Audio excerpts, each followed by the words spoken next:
Welcome back to the home studio and welcome to episode 28 of the Stevie Richards Show. Today we're going to talk about the debut of Monday Night Raw on Netflix, the Netflix era. We're also going to talk about a commentator from New Japan Wrestling, the English commentator, the story there. Going to talk about Hulk Hogan getting booed in Los Angeles, of all places. Big shock there. Also, we have some go to sleep smartboard breakdowns. You like the dramatic pause? Here's another dramatic pause before I kick it over to my good friend and co-host, James. Are you ready? Did I do it right? I wish I could make my voice do that. Don't you wish you could, like, because, like, it just, like, it's Yeah, like the hurts. Randy Savage It hurts voice. way too. It works. Trust me, you don't want your voice to sound like mine. But I didn't do the I wish I had that good. Do you know who had the best voice for that? And ironically, because Triple H was doing it, and some say that Triple H stole a lot of his presentation from Shane Douglas. He always had the greatest, like, growly, gurgly voice when he shouted. I always wish. And then when I was talking to Shane, and we were trying to do something in April, he couldn't do it himself. He was just like, it's been so long since I've done that voice that even he can't do it anymore for the most part. But he always had a great voice for that. You talking about when Shane got mad and started the best? Yeah, you talking about the gravelly, grizzled veteran voice. The only time it ever came out was like, and Dick Flair. That was the most gravelly, like grizzled Shane Douglas inflection. I'll always say with Shane. Sorry again about stealing your show. Oh Shane. yeah, no sorry worries about that. I think he's over it by now. With Shane, I always say, you know, when he had the NWA title and he threw it down, and I moved the microphone away. I've never heard a more impassioned pronunciation of the word because he goes, I am not the man to, etc. You know, carry a torch that for a company that died. But he goes, because, and it's just brilliant. And it's like, man, that's what a promo that was. It's 30 years ago last year. Wow. Yeah, I was there that night. That was one of my first ECW shows there. And I will say, man, Shane had to experience a lot of different things for a promo like that to come out. I think that's what's missing today. And that's why that CM Punk, Seth Rollins, thank you everybody for watching that once again. It's doing very well. If you haven't watched it, check it out because that type of story and that type of reality has to fester and build within those individuals over years or decades for the true emotion to come out of the promo. You can tell when something's written for somebody and when somebody is allowed to convey what they experienced. And that's what Shane throwing that belt down and just even that. And he gave all the greatest names that have held the NWA World Heavyweight title. And he goes, and they can kiss my ass. And just perfect timing to throw the belt down. By the way, Dennis Carluzzo, nobody knew that was happening. I was backstage. They did shoot it, by the way. I think they'd shot some like Paul's great. He made sure to get the reaction before there was a reaction type thing backstage in wrestling. And I was right there when Dennis, and they stuck a microphone right in his face. And that's what came across and used it on ECW TV to catapult Extreme Championship Wrestling, man. Now, was it ethical? Was it moral? Was he? Yeah, it wasn't so much. He was blindsided, but it's what made ECW ECW. We are, for goodness sake, we need to do more ECW stuff, I tell you. We should just watch that entire show back and just, like, I don't know. There's so much with ECW we've not explored yet. Stupid. Why did my brother always call me at this point? I don't know why. Anyway, we're going to do the introduction. And, it's like the unstable internet connection that pops up right before we start. Yeah, every single time. Every single time without fail, for whatever reason, Stevie's internet doesn't work for about 10 seconds before we start recording. Then it resolves itself and it's never a problem.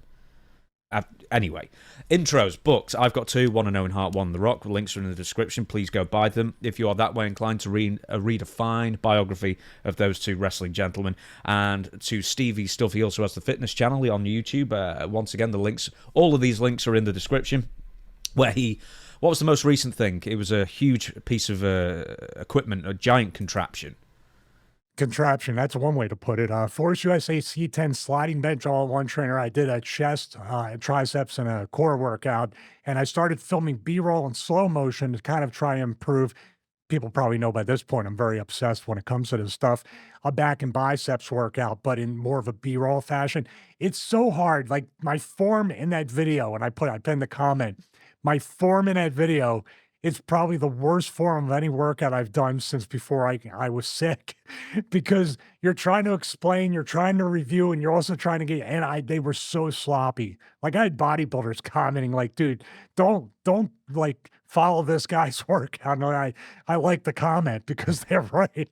But yeah, the Force USA C10 is the newest piece here. I also have the Argotto rower, which is like a gamified, like made of, it's a wooden water rower, but God, man, that was a Philly accent on the Boston wooden water roller. Oh my God. Forget it. It's a rower. There we go. That review's coming soon as well. Also, we have Patreon, patreon.com/Stevie Richards, where you get pretty much another show before the show. We talked about a lot of stuff and nuts and bolts, analytics, our plans, what we're trying to do, how we can improve the show and stuff like that. Lots of behind the scenes premium content. TJoCon Watch Along is probably the most popular Patreon exclusive that we have Is right it? now. Yeah, man. Oh, They literally thought that the guy cutting the promo was Jeff Farmer, and now they want the Jeff Farmer one. Yep, Harley Davidson. Mm-hmm. It's the interviewer as well. He was great in that. But hey, you know, for a future episode, there's 2 more plugs we've got to go for. Stevie Richards is on Cameo. Once again, links are in the description. Go make yourself a purchase if you want a bespoke video by Stevie himself. And once again, the Patreon as well. How do people sign up for the Patreon? Just go to patreon.com/Stevie Richards, sign up. We have the Thank You Brother. We're going to talk about that guy in a little bit. And also the producer tier. So, and coming soon, the $1 tier, which is the Thank You Brother tier. You got to say it, brother, like that. Or you say it like Taz, brother. So, one of those things, whichever one, we're going to put up a full how I shoot, edit, produce. And it's pretty much a look behind this, a true look behind the scenes of what goes on at the Stevie Richards show, where James yells at me and tells me I'm a dummy and cut my ponytail. Basically. Get your hair cut, you hippie.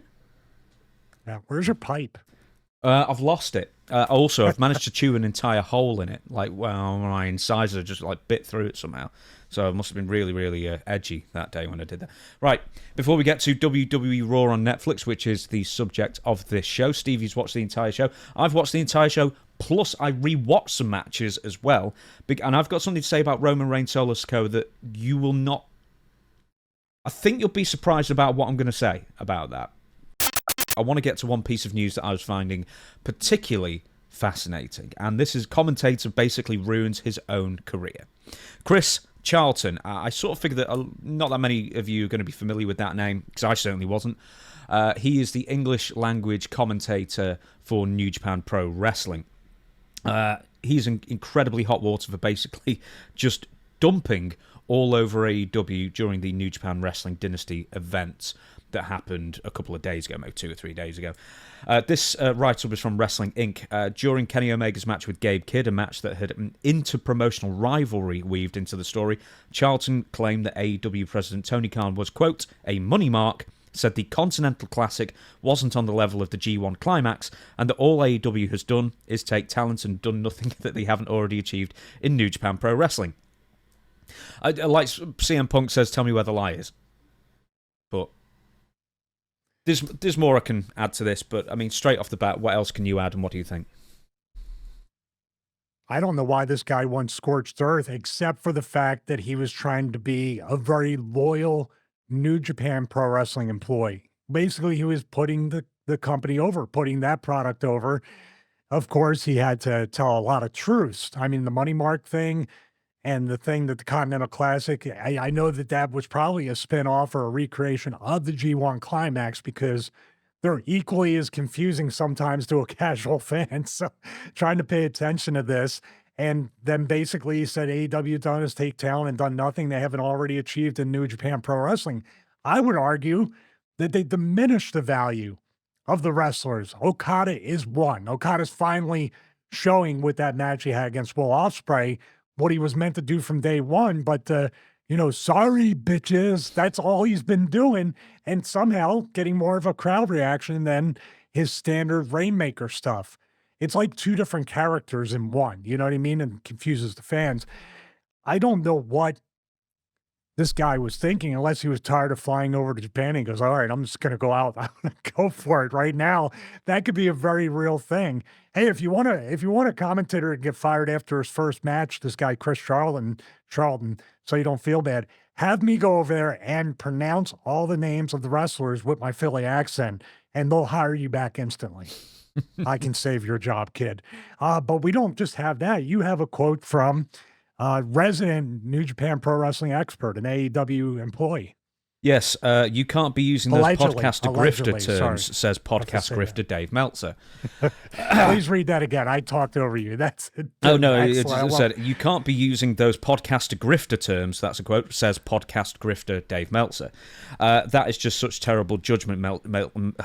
Me with my Philly accent. Meltzer later confirmed that Takaki Kadani, the director of New Japan Pro Wrestling's parent company Bushi Road, was furious at the English commentary, but mostly Charlton, for trashing their business partners when in reality there is no rivalry between the two companies and they both enjoy working together. Quote again, I don't think either Kadani or Tony Khan is happy that people in both companies have taken sides and made this issue very big, and I don't think they want that, Meltzer guessed.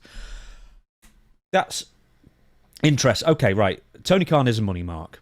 And Dave Meltzer was like, well, he can't be a money mark because he's making money. And it's like, well, yes, the company was losing money for 5.5 years straight before the company made money again. But money mark isn't exactly...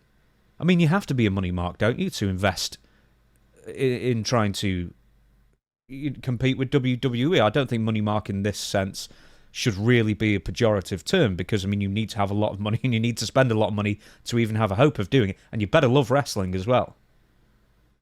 Well, I totally agree with that. You're going to have to take a loss and you're going to have to take it with a smile. And Tony Khan takes those losses with a smile. Yeah. And hopefully he can make the money back because our goal here, as I always say, is the talent. Make sure the talent makes as much money as possible for as long as possible and has a very safe career, which I'm number 3 is not going to happen in AEW. But Meltzer, I got to stay on this point. He literally says that nothing more than a fan who just looked at it or read one of the wrestling news sites and really analyzes and breaks it down. He doesn't say, of course, Tony Khan and this other guy's not going to be happy. I don't think he can't even 100% definitively say there's no way they can be happy, or the fact he acts like he does not speak to Tony Khan almost every day and knows Tony Khan is MFing this kid. I don't know. Like I said, I may stand by my original theory that this guy was like, I don't want to do this travel anymore back and forth to Japan. Let me just shoot my shot and get out of there. Maybe I can get a job somewhere else based on controversy alone. Tony Schiavone posted and then deleted on Twitter.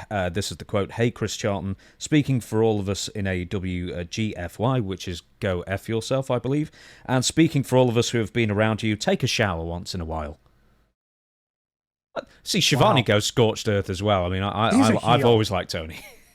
I like Tony. He ruined my childhood with that Blue Chew ad. The Undertaker didn't? What's that? And the Undertaker didn't? Scooby-Doo. The Granny cameo and the Scooby-Doo cameo and stuff like that. No, he was doing Blue Chew as well. Have you not Are you serious? I didn't know that. Yeah. Wow. So, all your favorite wrestling personalities can't get hard on. How does that make you feel? Let me see if I can guess the Undertaker's ad read. You can send this to him and clip it. Anybody, I know you'll snitch it anyway. All right, let me see if I can do it in the Undertaker voice with Blue Chew. It sounds like Shane a little bit. This is Stevie Richards doing. This is Stevie Richards / Johnny Ace doing an Undertaker impression, just for everybody out there. Let me see. With Blue Chew, you'll never rest in peace. That would be great. That's actually a good ad read. So I hope if you didn't do that, Taker, you'll leave money on the table, man. I wrote Rise from the Dead. Kane, something about burying your cock alive or something like that, I guess. I don't know. Yeah. Well, how about this? Yeah, right. The Inferno match gives a whole new term. But also at the same time, have Glenn do it with Katie Vick. A Blue Chew ad. God. There you go. Triple H makes a cameo. I screwed your brains out. We should watch Oh, that. the genius mind of Vince McMahon. I just somehow Russo probably got blamed for that segment too, even though it was 12 years after he was gone. Rightly so. Rightly Yes. so. And it was Well, it was 2 Katie years. wasn't on a poll. The coffin wasn't on a poll, so there you go. Oh man, I remember even watching that at the time and just thinking this is awful. And I was 16. I was 15, 16. I was the target market then. And I was like, oh. Anyway, let's move on. We're going to go to WWE Raw on Netflix. Before we get into specific subjects that we want to delve into, what did you make of the show in general? The thing about the show, and what I got to start off first and foremost from beginning to end, nobody, and I don't even think outside of professional wrestling, but definitely inside professional wrestling, nobody can match the production level of WWE. That's what we strive for. We'll never get to it, but that's what this show is like. Wow, look at these shots and everything. It had a very UFC type feel to it, UFC type production. Is this Endeavor and TKO or production people and other people that they brought over to replace? Because they did a lot of layoffs in WWE. I don't know if a lot of it was production. I know in the office they did some over the past few months, but it had definitely had more of a UFC pay-per-view type of feel. Now, the shots, the lighting, everything that they did, the only thing I worry about is, can you take all those elements of the production with the huge screen, which I don't know if that was the Intuit Dome, that was their screen that went around, right? I don't know if you're going to be able to replicate that big production feel.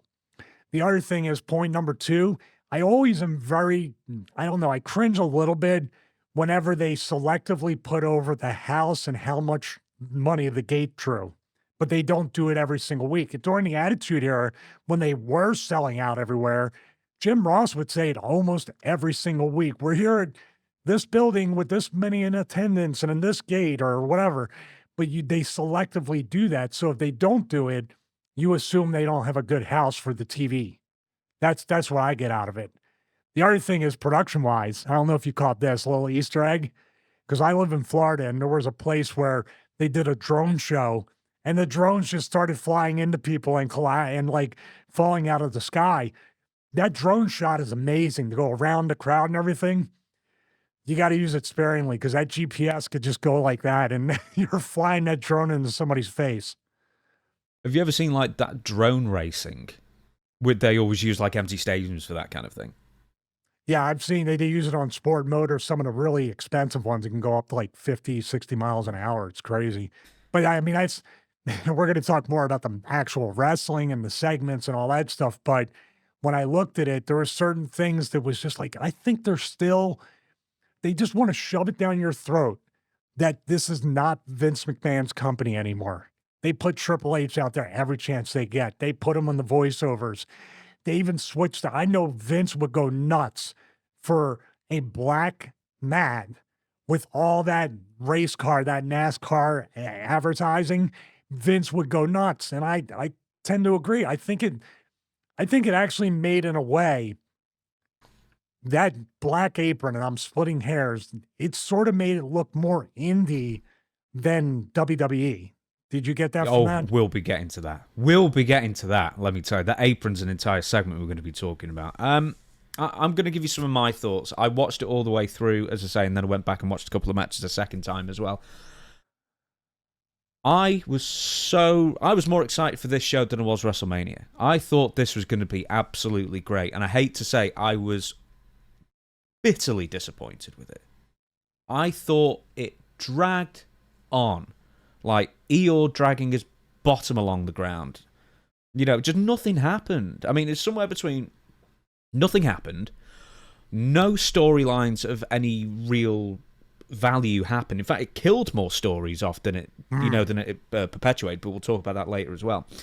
And then there's just some sort of just self-congratulatory, masturbatory sort of theme running the entire way through. And that, you put up with it for a bit, but then, when it's 33 minutes before, an actual wrestling match takes place. And then, I'm sure we'll get to Roman Reigns and Solo Sikoa in a minute. Because there was 33 minutes of, one a really impressive intro, and then Triple H comes out, and then The Rock takes 15 minutes doing a promo where he's basically putting over Netflix and WWE. And then we'll talk about that in a minute as well. But then, by the time it got to Roman Reigns and Solo Sikoa, and then they started off their match really, really slowly and plodding, that it made me hate that match. and it set just completely the wrong tone for me to enjoy the rest of the show. For me. So I don't know if that's the kind of thing that you were spotting as well. And considering there's only 4 matches on a 3-hour, 20-minute show, it was style over substance for me. Yeah, I tend to agree with a lot of that. There's a lot of different things we can break down. I don't know how we even put this into a clip. Number one, you got a guy out there saying they've been promoting, we're ushering in a new era in WWE, the new Netflix era. But then you got a guy that's been there forever saying the old "Are you ready?" line. Then you got another guy who comes out, super over, biggest star in the business, biggest star in Hollywood right now. But he cuts a very self-serving kind of promo, but kissing Netflix's ass because the executives are in the crowd. I dare those executives to go to every single show and sit through 3 hours and see if they have the same energy. They didn't sit through 3 hours. They were gone from after the opening segment. I'm sure they were. I'm just saying, like, if you want to just give them the benefit of the doubt. Well, there was a production thing. I'm sorry to interrupt. There was a production thing also that, because a lot of the ringside seats behind the commentators and on the hard camera side were reserved for executives, family, friends, and a lot of the SmackDown wrestlers and any Raw wrestlers who weren't don't wrestling. get me started on that, by the way. Oh, we'll talk about that as well. But towards the end, there were so many empty seats where everyone was just like, okay, we've been seen on camera now, off to the back and for a mimosa or whatever it was. Wow. And a vape. Yeah, I mean, there's a lot of stuff that could have been really, I can't believe they had this much time and they couldn't punch up these little details like, okay, they'll be out there on camera, but we got a seat fill after that or something. The format's very interesting. Maybe we can really, when we go down the line on that, or if you want to right now, because I believe the format and the order of these matches you just talked about were absolutely completely wrong, because I'll go back to my first point. You're ushering in a new era. You're on Netflix. And what are you looking to do? Are you looking to capture new casual fans that happen to subscribe to Netflix for other shows and other things, maybe the NFL games that we're on and stuff like that? Of course you are. It's the only way your business is going to grow. So you open up the show with a amazing, I wish I could put together that kind of opening for this show. The way it was done, with the paint, with everything, with all the greatest moments and greatest wrestlers, which also, by the way, is another trap that you're showing everybody that was over, and then these people that you don't even know. That's a ton of stuff, much less the fact, why wasn't Austin and other people there that you showed and have, they have 3 hours and 20 minutes. I'm a little bit all over it, but these are things that I think, how did they fall through the cracks? Getting back to my point about a new era, the Netflix era, and then you want to capture the casual fans by using terminology that the casual fan has no idea what they mean with baby, heel. I know we're jumping around and we didn't really segment this and we're reacting to it, but there's so many things that I think the outside of presentation, look, and the energy of the crowd, this was definitely a disappointing debut on Netflix. They were, well, The Rock specifically. Also, can I also ask why John Cena wears knee pads to cut a promo? Anyway, forget about that. You never know. Anything happened in WWE. I know. Also, how is he a famous actor with that woeful acting? Was like, maybe I can be in the Royal Rumble. It's like, damn, people pay you to act. I mean, surely you were getting paid there as well. You could brought your A game. Wait a minute, you didn't watch The Dark Knight where Batman sat there for 20 minutes going, maybe I should stop the Joker. As he's putting on his knee pads. Yeah, well, Batman does wear knee pads. I don't know if Batman came to cut a promo or whatever. It's just a lot of different things. The format, who was featured. Dude, I'm looking at it and I'm going, we're looking at the people in the crowd. We're looking at people that weren't there, active and retired superstars. And you went 20 minutes over. It was already long. There's different things. Like, I was hoping that it would be like Daredevil on Netflix or other shows, like any of the other shows. If the show is an hour and 10, or if the show is 49 minutes, the show is the show. That's what I would love to see. Let's put together a quality show. This week we have a lot of stuff. Let's make it a 3-hour show. This week, let's make it 220. This week, we only got 2 hours. This week, we might be able to go 3.5 with a lot of good stuff. Not to mention the hour and a half post show with the Smith. My God, dude, I was like, I don't even work for this company now. I'm exhausted by the end of the It's amazing how much programming. It's amazing how much empty stuff they can fill in time. Let's talk about a few of the good. Oh yeah, that's what I want to mention.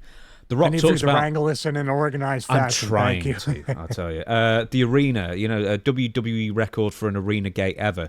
Well, for the average person, so what? I guess. But the thing is, they only presented 4 matches, and these people are paying a premium upon premiums for this. I was like, yeah, fine, 3 of the matches were important, and you got a title change with Rhea Ripley and Liv Morgan. But it's like, man, I would have wanted my money back for 4 matches and 3 hours of sitting there looking at nothing. But let's talk about a few of the good things, and then we'll get on to the beginning of the show and Triple H. Production was excellent, as you mentioned. There was a couple of audio dropouts on commentary that were fairly random that I wanted to mention. But other than that, the production was excellent. There was the drones, the arena itself. So into it, this is the LA Clippers home arena. A fantastic venue for it, one of the best. It almost reminded me of the Sphere. I don't know if you watched the UFC Sphere pay-per-view a few months ago, but obviously it's not the Sphere because nothing is.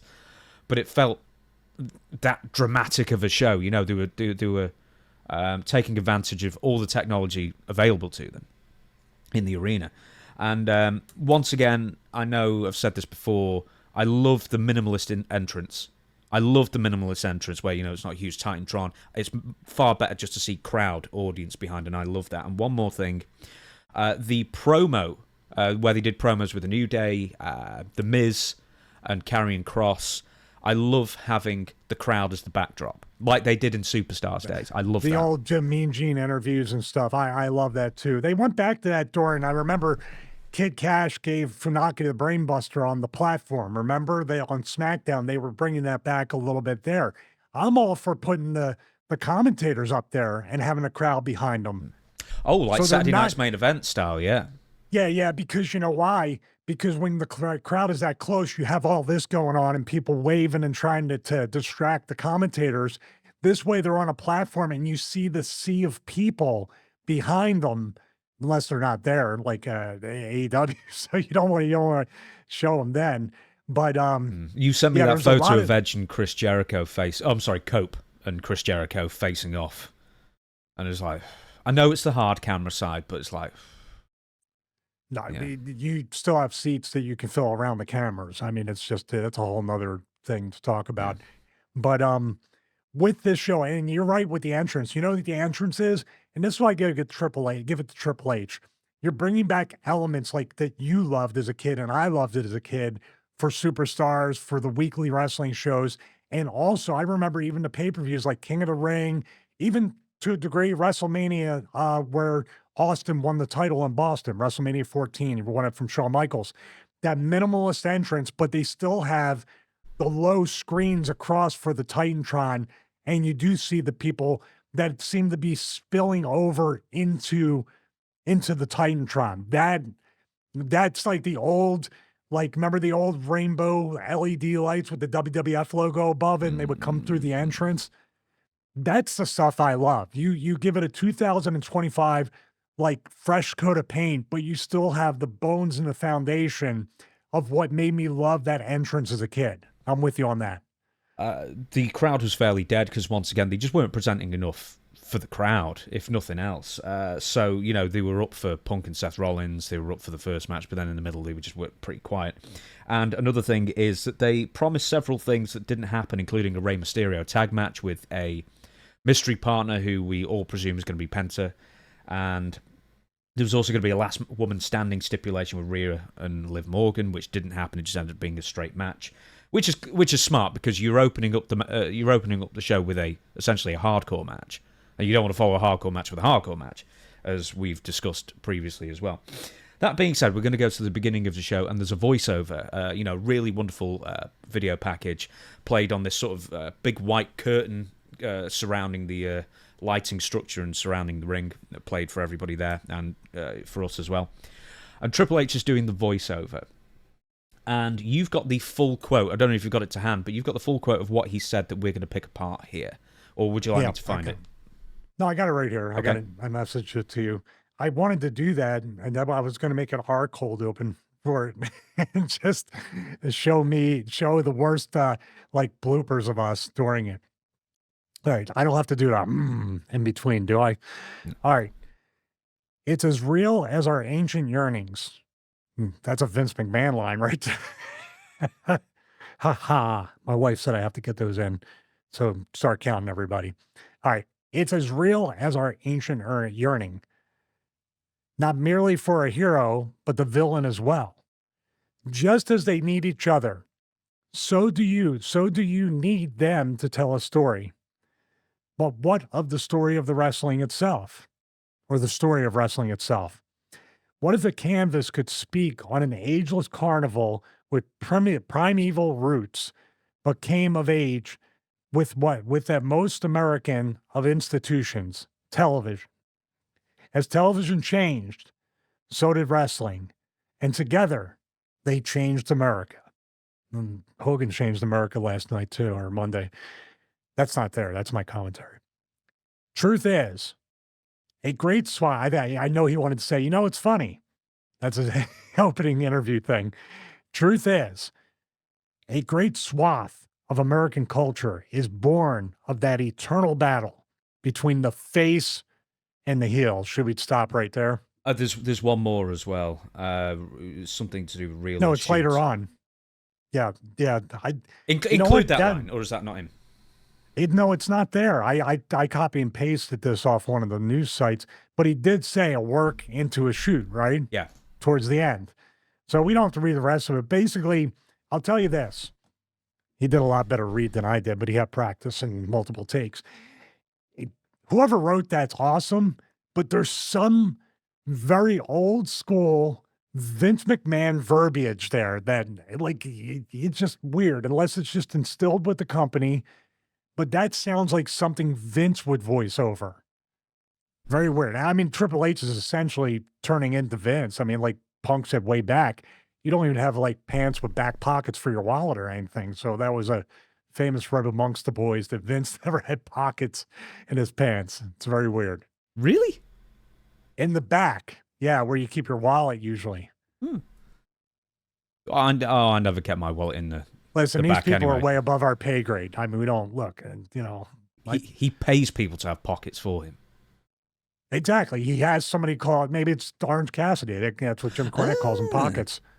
That's a lovely callback. Get me pockets. So the real issue here is that in the introduction, if it is an issue, that he's saying the words heel and babyface and work and shoot in the context of a professional wrestling live broadcast to the fans. To the casual fans that have never watched wrestling. Possibly. Okay, that being... All right, so Triple H says heel, babyface, work, and shoot. I'm sure everyone in the crowd, or most people in the crowd, will know what these mean, but still, it's 2025. Should professional wrestling and WWE be using insider terms on their own shows to basically say fake? Yeah. I mean, I'm saying no to that, and I'm agreeing with you. They should not.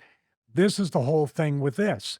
We get on AEW, and we have, about them already expecting to know, like the angle between Will Ospreay and Kyle Fletcher, this angle, that angle. We're supposed to know what the Continental Classic is supposed to be and not be confused at all. We're supposed to do homework as wrestling fans instead of the suspension of disbelief, the mystique, all these different things, and interpreting for ourselves what these things are without the inside baseball terms.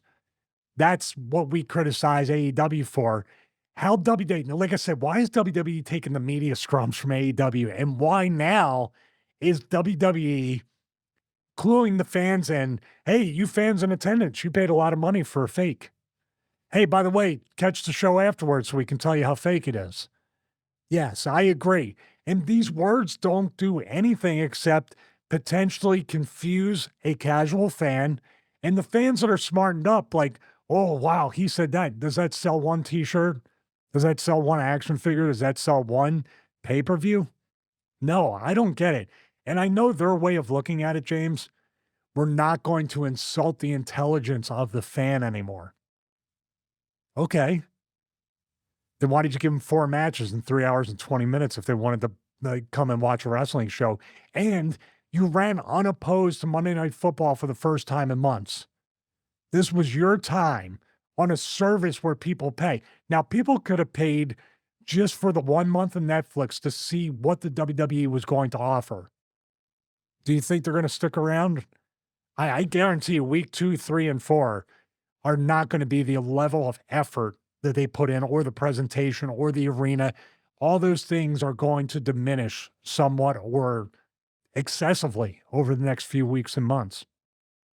I was thinking Randy Savage always used to say something like, "You got to be ribbing me," and it's like ribbing. I mean, it's mostly used in a pro wrestling context. I don't think that many people would know what a rib was, but like that's one of the words that always seems to come out in promos like throughout the years that I noticed. And there's the occasional other one as well, but I always find this one particularly I found jarring because you're sort of settling into the wrestling show. You know, you just sort of, I think as a wrestling fan and you know obviously as a pro wrestler, ex-pro wrestler as well.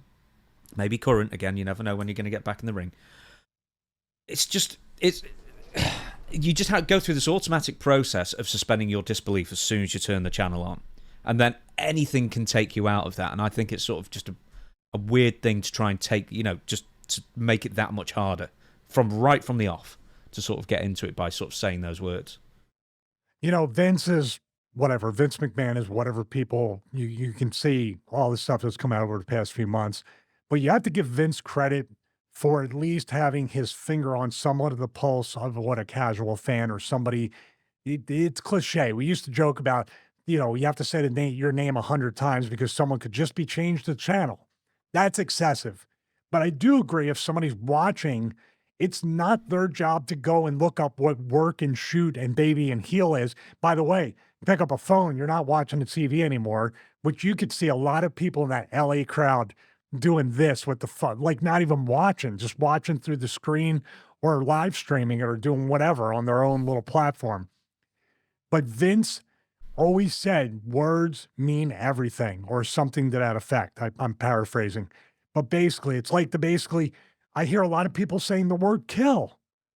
And Vince back in the day would be like, how can you follow through with your promise? Maybe they can follow through with the promise today the way the spots are, but how can you follow through with a promise that you're going to kill somebody?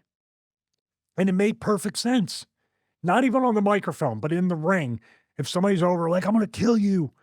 Like, he's like, how are you going to follow through with that? Also, he would say kayfabe, rib, babyface, heel, even when Vince cut the promo. Remember the infamous Attitude promo where he said, you know, the white hat and the black hat and the good guy and the bad guy. Good now guys versus bad guys. Yeah, that was in late 97, yeah. Now, that was taboo back then, but he still used the words that people who never watched wrestling could understand.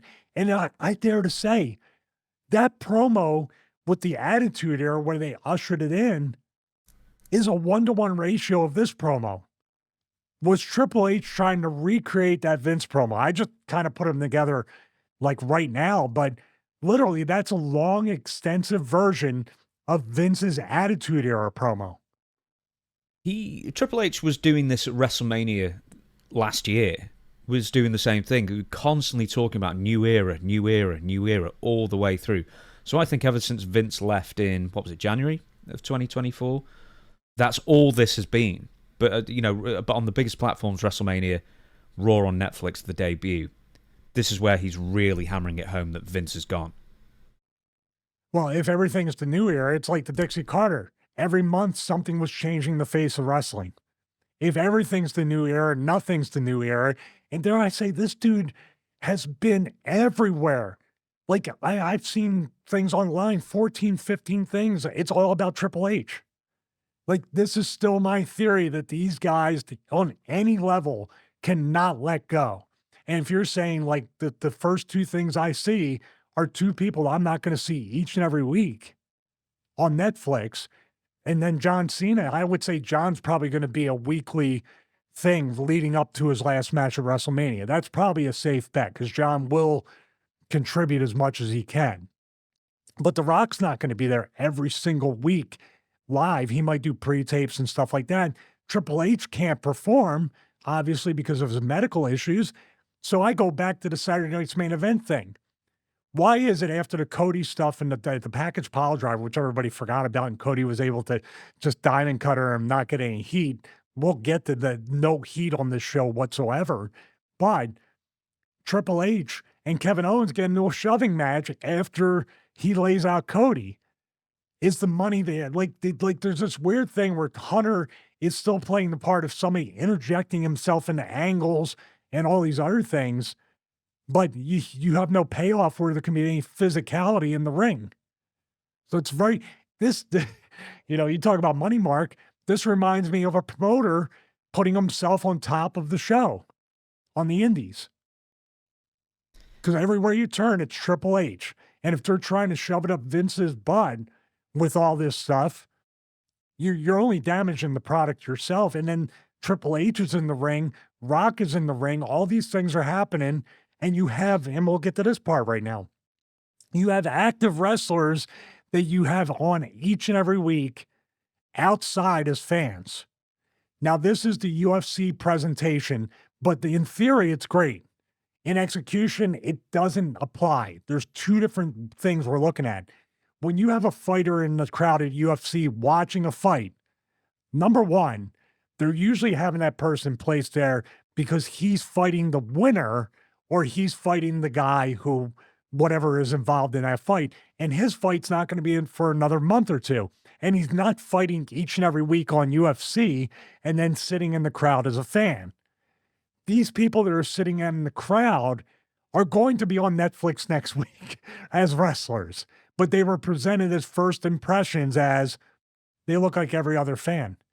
They should have had him in a skybox. They should have had him in a special section. If you're going to have them in the crowd. And what I look at is, it's kind of like WrestleMania. Why would I sit in the crowd at WrestleMania? I want to be on the show. If I'm not on the show, don't even put me on TV. I don't know. Do you feel that way when you look at them in the crowd? It makes them look besides the fact, it's like some of the people that were behind some of the wrestlers look bigger than the wrestlers. Well, you don't want that. That's why Austin wasn't on the show, because Austin's too smart. If you're not going to use him in a very, very significant way, then it's better off that he's not thought of at all. Yeah. We went into great detail on the Raw SmackDown review about how Steve is one of the only guys who hasn't truly sold out. He has not done one Saudi show. He hasn't come back other than the Kevin Owens thing in Texas, which was his choice. And he looked great. He looked nearly in his prime for somebody that hadn't taken bumps in forever. But he's one of the few that will protect his legacy. And we're going to get to Taker because they didn't even get 5% out of Taker on this show. My God.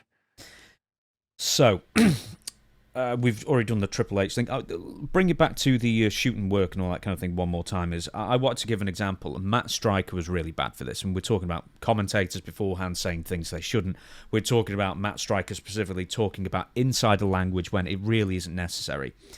And I remember one New Japan show, I can't remember if it was a Wrestle Kingdom or whatever it was, where Jim Ross basically admonished him.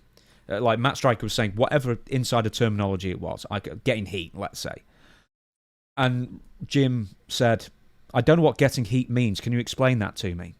And Jim knows exactly what it means. But the thing is, he is, and rightly so, he's the voice of the fan. Even though I'm sure everybody watching Wrestle Kingdom knows what heat is or understands what they're seeing to they're a smart mark, I guess, in that respect. It's still not the done thing, and it sort of sucks the magic out of it sucks the magic out of the presentation, I think. What ends up happening a lot of times, and this is where it's extremely difficult as a wrestler or even as a commentator, anybody involved in wrestling, to not be overly tempted to pop the boys, to not be overly tempted to get too cute and say, you're smart. JR's got the right idea. We need, there's a certain tightrope that you walk. Like Hunter, we don't want to insult the fans. We don't want to insult our fan base. We don't want to insult the WWE universe. But you also don't want to make them feel stupid to not understand what something means or to have a disconnect with verbiage. And yeah, the commentators, it's extremely difficult to fill that time in there. But you got JR. JR is the one that's carrying 90% of the workload, and you're reacting off that or just putting in a little bit of a thing that a wrestler would do.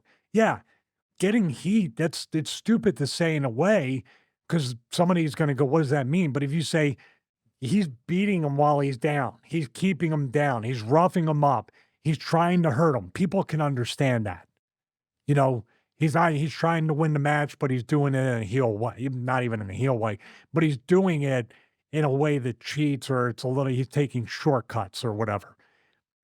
I have no good way to suggest other than really removing yourself from the wrestling bubble, which is the hardest thing for anybody in wrestling to do because it consumes you. It absorbs you, and now that's spilling over into a TV network style presentation. It's spilling over now into trying to talk to the casual fans this way. So, next on the agenda is the ring canvas. I know you mentioned it beforehand, but we're obviously going to make a clip out of this because that's how we make our money. It started with Logan Paul and KSI's energy drink Prime at the beginning of last year. They were sponsoring every PLE pay-per-view, whatever you want to call it, with, in fairness, a fairly tasteful and understated central advertising of a Prime bottle in the middle of the ring canvas. Then it was accompanied by a Prime hydration station that always came into play during every PLE as well, because everyone always ended up getting thrown into it. Now, gone is the greyish ring mat, and that has now been replaced by a black ring canvas splashed with advertising all over the place like it's UFC, including Netflix itself, which is weird that Netflix is sponsoring Netflix, in a sense, anyway. Netflix, Fortnite in the middle, Snickers, Cricket, which I believe is a mobile phone service provider. Yeah. Hulk Hogan's Real American Beer and Riyadh Season. One thing I also noticed is you couldn't even tell the Real American Beer logo. It just didn't pop like the other logos did, but anyway, be that as it may. You said this before, Vince McMahon would go crazy over this. Yeah, absolutely he would, because what you're doing is you're featuring and saying these brands are more important than the brand you're watching right now. That would be Vince's thing. Now, the LED ring post and the LED ring barriers that have that during particular matches or other things, it's a little NASCAR-y, but I don't think it's as egregious as putting, by the way, how many advertisers can you fit there? Like, if you're an advertiser and it's not just your one thing like the Prime bottle, now you're looking all around in all corners of the mat and not the guys that are bumping in the center, the girls that are bumping in the center of the mat. I don't know. I think right now WWE is NASCAR, where we have to figure out, dude, I go back to the WrestleMania, one of the funniest things I've ever seen. I'll repeat it over and over again. Rey Mysterio versus his son, who turned his back on his family, was with this woman they didn't approve of, was doing all these shady things, was doing the eternal his father. He was just a spoiled little brat. He was just a jerk. And the father was fighting for the family's honor. Ray's, Dominic comes out in the paddy wagon and basically with the cuffs and the mask, and what a great heel entrance.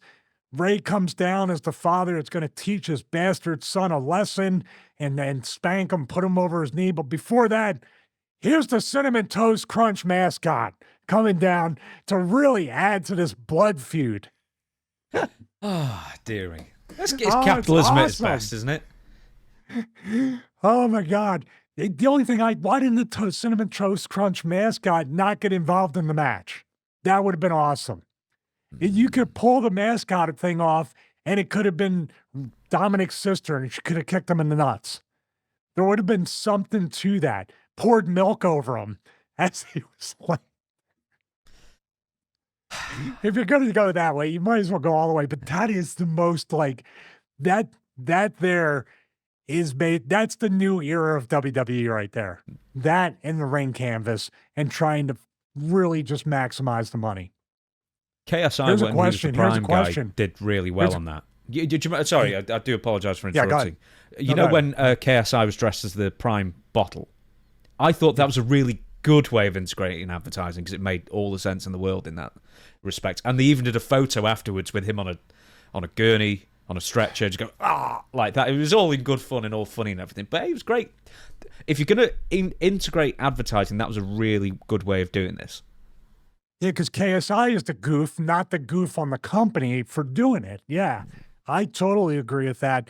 I just feel like you got the one advertisement or you got the ring apron advertisements. I'm talking about the skirt that, are now the LED panel and the ring barrier and the LED ring post. But actually on the mat where the guys are working and you're looking at the logos and the brands instead of looking at the guys trying to kill each other, not for real, but you're looking at blood feuds and other things going on. Roman Reigns is laying in the ring and you're looking going, wait a minute, wait, what's Riyadh? What's that right there? My question to you back about these sponsorships. I see all these different things to try to build up multiple streams of income. And it's been a rumor. And actually, there was like a day where Saudi Arabia owned WWE and then they had to back out and pay Vince a bunch of money. Remember that? Like Owned. for one day. And they had to pay him money to back out of the deal. And then they ended up selling to Endeavor and I didn't TKO. realize that. I thought it was only a rumor that Saudi was in the running. I didn't think they'd actually paid any There money. was something, it could be rumor, but supposedly there was a payout that got disclosed during that time. And they may have made a play or they might have put in paperwork or they might have actually owned it for a day or something. And Vince got a payoff from Saudi Arabia. And then not long after that, the deal with Endeavor went through. I don't know exactly the details, but we were covering that, Vince, myself, and Ben, and looking deep into that. They looked a little deeper than I did, but looking at that, eventually Saudi Arabia looks like they're going to own just about everything they can own. Do you think they're building all this up for a potential to sell the company once again years down the line and building up the portfolio, the sponsorships, the affiliate or whatever, the marketing partners and all that stuff? Ultimately, yeah, they could, because now it's not a quote unquote family run company anymore. There's not like four generations of McMahons. All the McMahons are gone, Yeah, and but and you still ultimately it's have people 2, in yeah, you suits still looking at have bottom 3 line. people. You still have 3 people there, though. The old guard's not gone. You still have Hunter there. Well, you got Sean, you got more people. You got Hunter and Sean and everybody they have around them in the developmental system. And then you have Stephanie still comes out once in a while, so she's gotta have something to do with the company. But the 2 most important elements of that are the old guard yes men, Michael Hayes and Bruce Pritchard. You don't think they're telling Vince what's going on?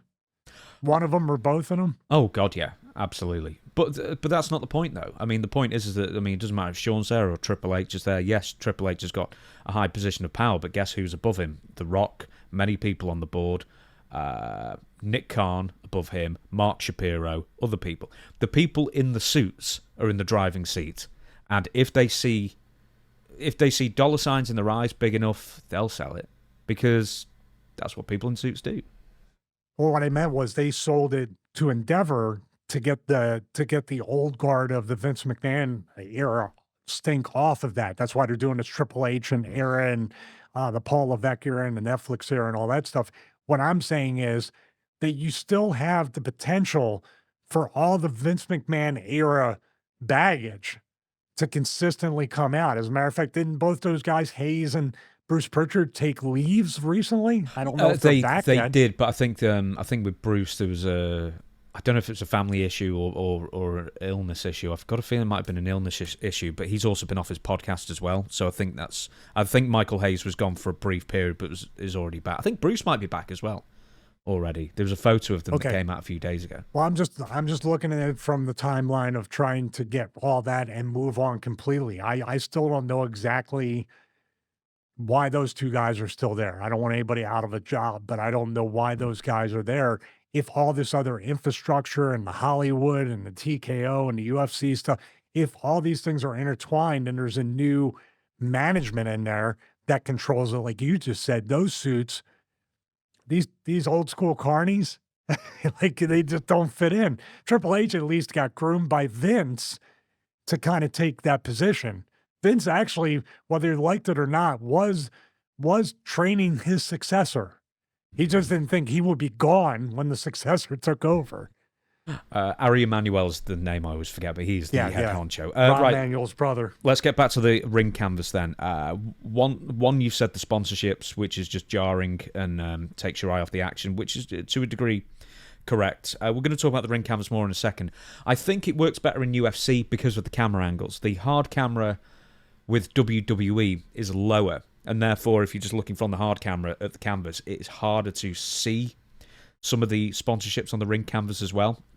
So I don't think there's as much value for money as if you were sponsoring UFC, where they've got, the top-down cameras and just higher angle stuff for the most part as well. Especially, when, it's a grappling exchange, they're on the floor, and generally they've got high cameras looking down. So therefore, sponsors get more value for their money. That's my opinion on that one. Black canvas. What do you think? Yeah, but the UFC Octagon is the same color as the WWE, the old WWE one. It was.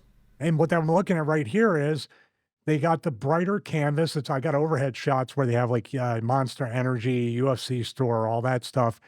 And what they do is they have the same color as the old WWE canvas, but then they have blacks, reds, greens, and that makes it stand out. Like the Prime logo stood out because of the contrast. They're sometimes just trying to be different. I'm looking, there's no black canvas, maybe in other MMA companies and stuff, but UFC literally, there was one where they had green. I think that was for Ireland or so. Oh, it's a concept in emerald green, but then they contrasted with white to cover over. But they had a black canvas with a red Netflix logo that had no black outline to make it, or a white outline to make it pop. WWE is usually really good. I mean, their presentation's awesome, but they're usually really good at color brand swatches, you know what I mean? And stuff like that, those little details, but they didn't. Maybe Netflix was like, let's try a black canvas just to be different. And maybe next week they'll go back to the regular one. Do you know what it reminded me of is the old Ring of Honor shows? And I hate to say that put me off. I'd never liked the black ring canvas. I never liked it. I don't know what it always looked slightly carpeted to me, or something like that. It looked like a different texture when you changed the color of a ring canvas, and it never looked quite right. Well, you know why? Because the black ring canvas with a really dark building, it bleeds through. If you're going to do that, you light the fans blue or red or do something, but then you run into the problem like WWE's tried to get cute before. The two most notable ones, Kane's matches with the red light sucked. Then Sin Cara with anytime you add the special lighting, then The Fiend.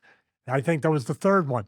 You add that special lighting, you don't make this is literally darken the fans, light up the ring, that's it. Or like they do, keep the fans lit and the ring lit, and you're ready to go.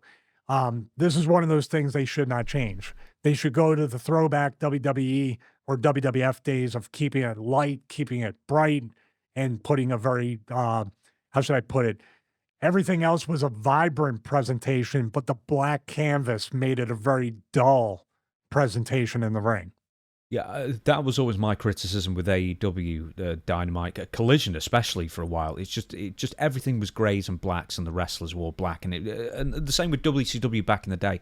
The last 2 years when they changed, the fantastic entrance to the Star Trek logo one, as you well know that, and it just sucked the life out of the products because it was too black and too dark. And then they've changed the referee shirts to be grey and black. Mm-hmm. Well, what they need to do then, WWE needs to take a look at this. And if they're going to keep that apron black, then they have to change the color swatch on the sponsors, because the sponsors should be unhappy that you can't see it pop out of the mat. And they have to stop. And this could be a great thing right here. Outside of Austin or Taker, nobody should be wearing black. How's that? You have to have your own color scheme that pops on a black mat. And I dare say it, I don't think the talent even knew till that day that the mat was going to be black, or else the smart workers would have been, oh, well, if that's the case, like Drew. Drew wore black in the black mat. Jey Uso had a black base on his, even though he had colors.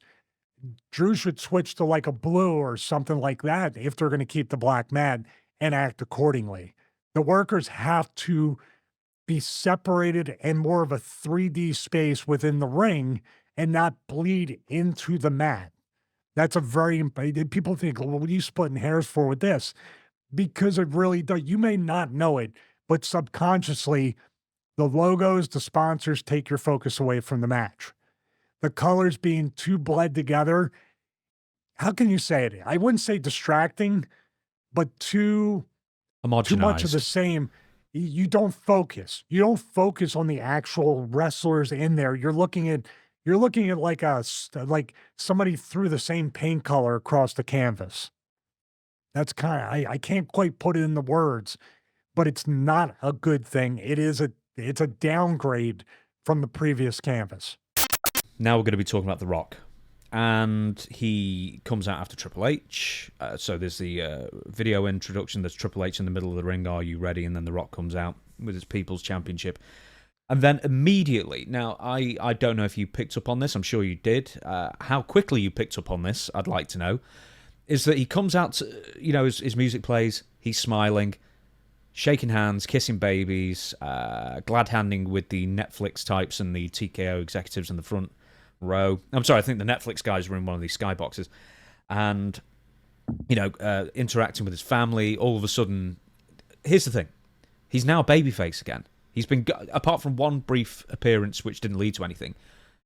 The last time we saw The Rock, he was a bad guy and he was feuding with Cody Rhodes. I'm going to be gone for a while, but we're going to keep this going. And then 8 months later, it's almost like there's been Control Alt Delete Reset. You know what I mean? They've got rid of the software and now they've rebooted The Rock, and now he's just completely he's like base rock babyface once again with no callback to last year. He's killed off 2 angles. How did he manage to do this, and why? It took a lot of hard work, but it only took one segment. It only took one Instagram Live leaving the building to kill all that. You know what I got the vibe or the feeling from The Rock coming out there and all the other stuff? Rock is Hollywood. Rock is LA. This was taking place in LA. He probably knew a lot of people. He was glad handing, shaking hands. This felt like The Rock on a house show, giving the people the babyface Rock, but undoing over a year's worth of business and killing the angle with Cody Rhodes, killing the thing that could have potentially happened with Roman Reigns, the solo, any of those angles he could have intertwined himself into, he completely killed off all in one night. Now, on that walk back, here's the Easter eggs on the walk back. And I got something that I don't know if you got. Okay, he walks back, the Drew thing, and Drew just starts cursing and doing whatever. I can say these words and those.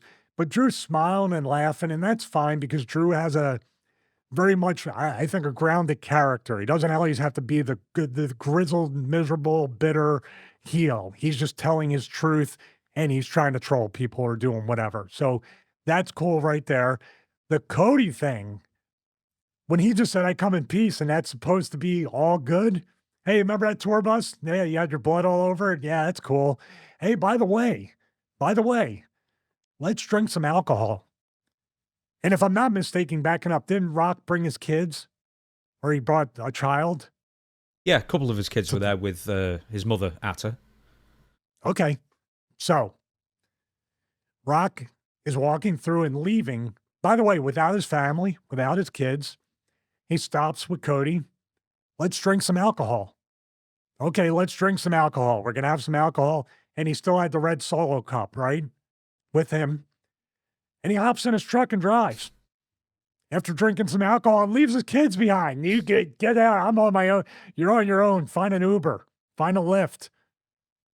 That was, to me, that was absolutely, and you pair that with Travis Scott smoking pot in the crowd. And then Triple H talking about it on the post-media thing, after Raw media scrum.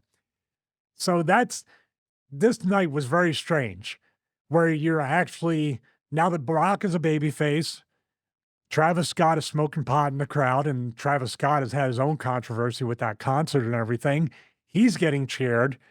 But the guy who, and of course, drinking and driving and all that stuff. But then you have the guy who basically there wouldn't be a WWE or maybe professional wrestling without. You boo that guy right out of the building. Oh, So Welcome to LA, everybody. So, Cody Rhodes. So, Rock is in the ring. He's doing his interview. He puts over Netflix. He's, as I say, it's one giant masturbatory sort of circle jerk kind of thing, I guess you would say.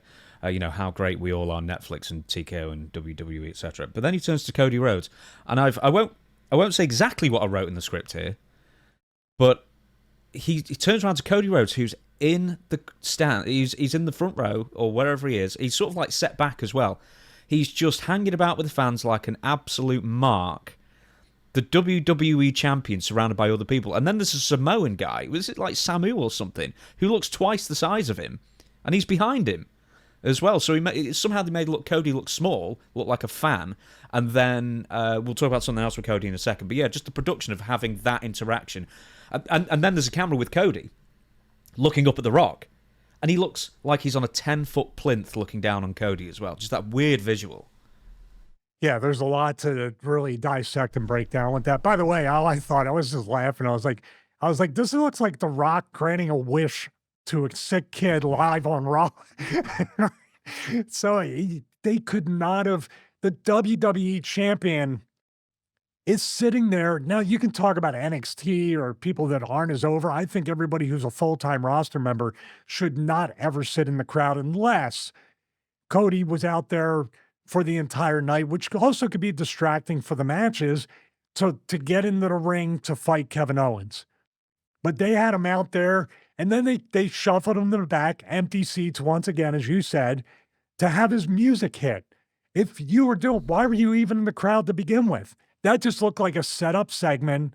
Now let me go to the back for the next setup segment. If you're going to have him out there all night, greeting fans, signing. Maybe you attach it to this person won a contest, so where we can sit in the fancy cinema chairs and watch the show with the WWE champion.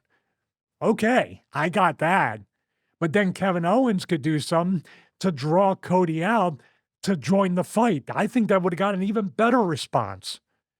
There was no rhyme or reason for the talent to be out there except they were told to sit out there as marks, especially your undisputed WWE champion.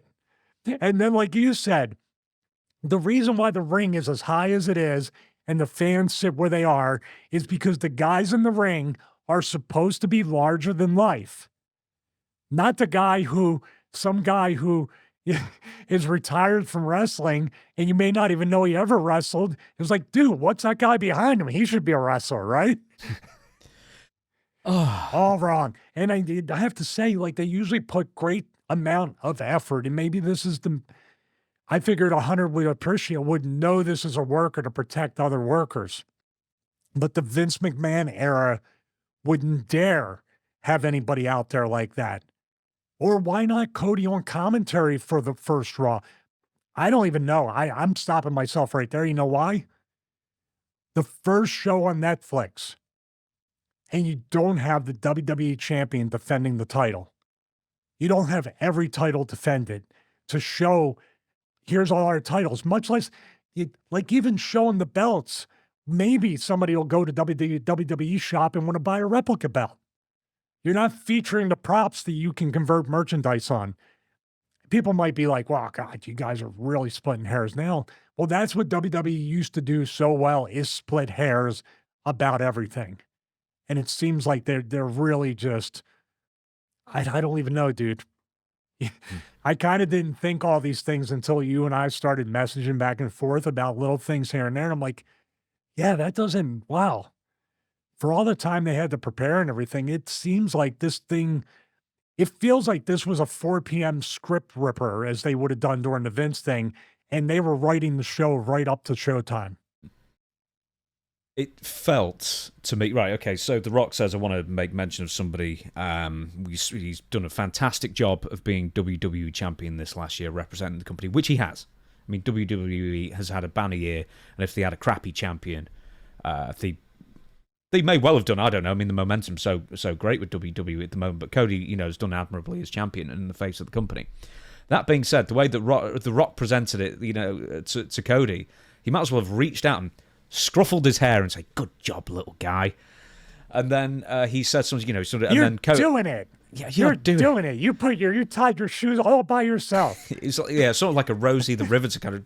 We can do it. Well done, you gold star. And then Cody's reaction is like, because he's obviously mouthing it. Thank you. And then there's a little joke, and then Cody is moved on from, and then The Rock talks about something else. So we've got rid of the Cody segment. That was 30 seconds. Now on to something else.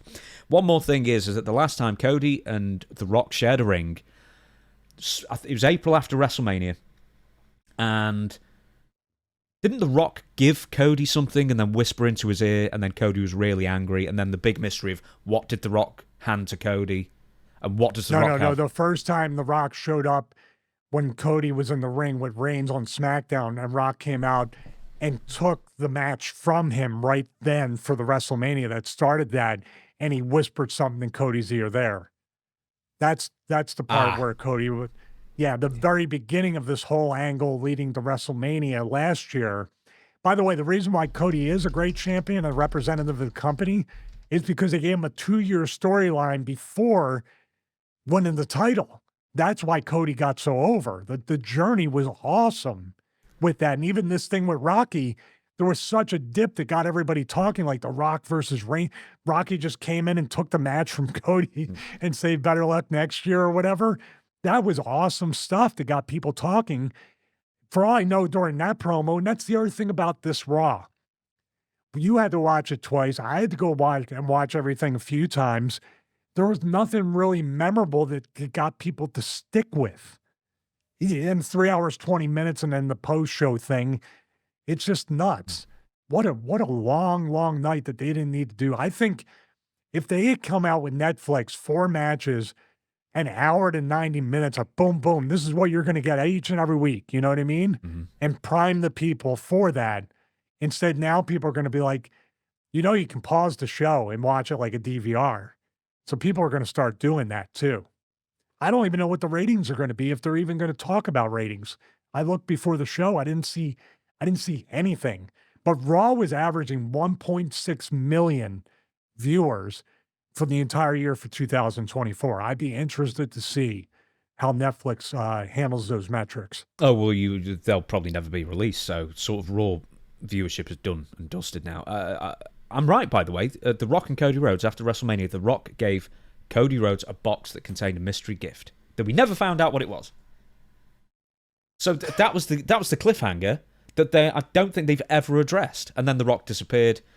Then we never found out again. And then The Rock did one brief appearance like Bad Blood or something. And then this is his first major appearance back, I guess. And as I say, Triple H, we're going to get to the Roman Reigns The Rock portion in a minute, but Triple H claimed in the post-show press conference that the first episode of WWE Raw on Netflix was more like a standalone show, and the first real quote-unquote episode is going to be next week, which is stupid because then Roma's won the Ulafala, Punk beat Seth, and then Rhea Ripley won the WWE Women's title, so therefore all of that is canon, but then they've also got this show where The Rock is completely ignoring what happened in the past. There's no continuity in that respect. And essentially, it's a show written to appease executives in giant companies working together. Yeah, very weird. Now, the order of the matches, this is where you're talking about different things that could have happened. It looked like Rock was going to attack Roman Reigns, and things were going to happen. Let's talk about that and what the lost things were, but let's talk about the format. This could be a clip on its own, maybe. How do you feel about the way the show was formatted? Mostly with the order of the 4 matches that were booked. I think on paper it's the right thing to do. I think in reality it should have been Punk and Seth because that was the best match. That needed to kick off the show, and then it should have ended with Roman Reigns and Solo Sikoa and The Rock and everything. Because also then you've got The Rock at the end of the show bookending the whole thing as well. But on paper I think it made sense how they did it. But in execution it was wrong. No, I agree with that. I think starting off hot, I think this is the way you got to look at it. Once again, look at casual viewers, people just tuning in, people that already have Netflix subscriptions and just want to see. I haven't watched WWE since Austin, Rock, Hogan, Savage, whatever it might be. I want to see what this is all about. They look at that and then they open up with Triple H, which is fine. They open up with The Rock, which is fine, to say there's going to be this and that. I think the Punk Rollins thing should have been first because, like you said, Roman and Solo started off slow. They started filling each other out and stuff. Punk and Rollins went right at it. I think that would have been like a good jump start to the show to do that. Also, I think if you had the walk-ups and everything, I think Punk and Rollins should have got into a brawl to open the show, like right away on the walk. Like literally Rollins comes and they start punching and they need to be broken up. And they're like, what the hell is going on? And then they can say, we don't want to wait till later. We're gonna do it. We're gonna go out there first. Oh wow. You get Triple H with the open. Triple H he couldn't come back because he was behind the curtain. But basically, that could be an angle. Like you two guys, like you tried to ruin the Netflix debut or whatever. I don't know. I'm just speaking. It could have been better. Punk and Rollins had a great, like, high-paced match. It was a little overbooked, but it would have been good to see. Then settle it down. Then it could have been Rhea versus Liv Morgan, the title change. Here's what I would have done too. Taker not there. That should have been maybe Trish Stratus or Lita or somebody that gave her the women should have been in the crowd and clapping for the women's match, the first one on Netflix. That would have made sense to have that. Reigns versus Solo. Give them the most amount of time. Let them do what they're going to do. I like the way it was booked with that, but guess what else you should have had? Lights off, gong, Taker in the ring, boom. Oh, before that, you had the Judgment Day come out and start beating down. Judgment Day came out and started beating down. That was Rhea. I'm sorry, they were coming out to do whatever. Correct? Mm-hmm. Yeah, Rhea. Okay, Rhea doesn't have any friends apparently, apart from the Undertaker. Yeah, well, that's true too. But also, Roman doesn't have really any friends because Sammy and the Usos didn't come out. Jay worked earlier to do. Drew and Jay could have went anywhere during this thing in between, not opening and closing.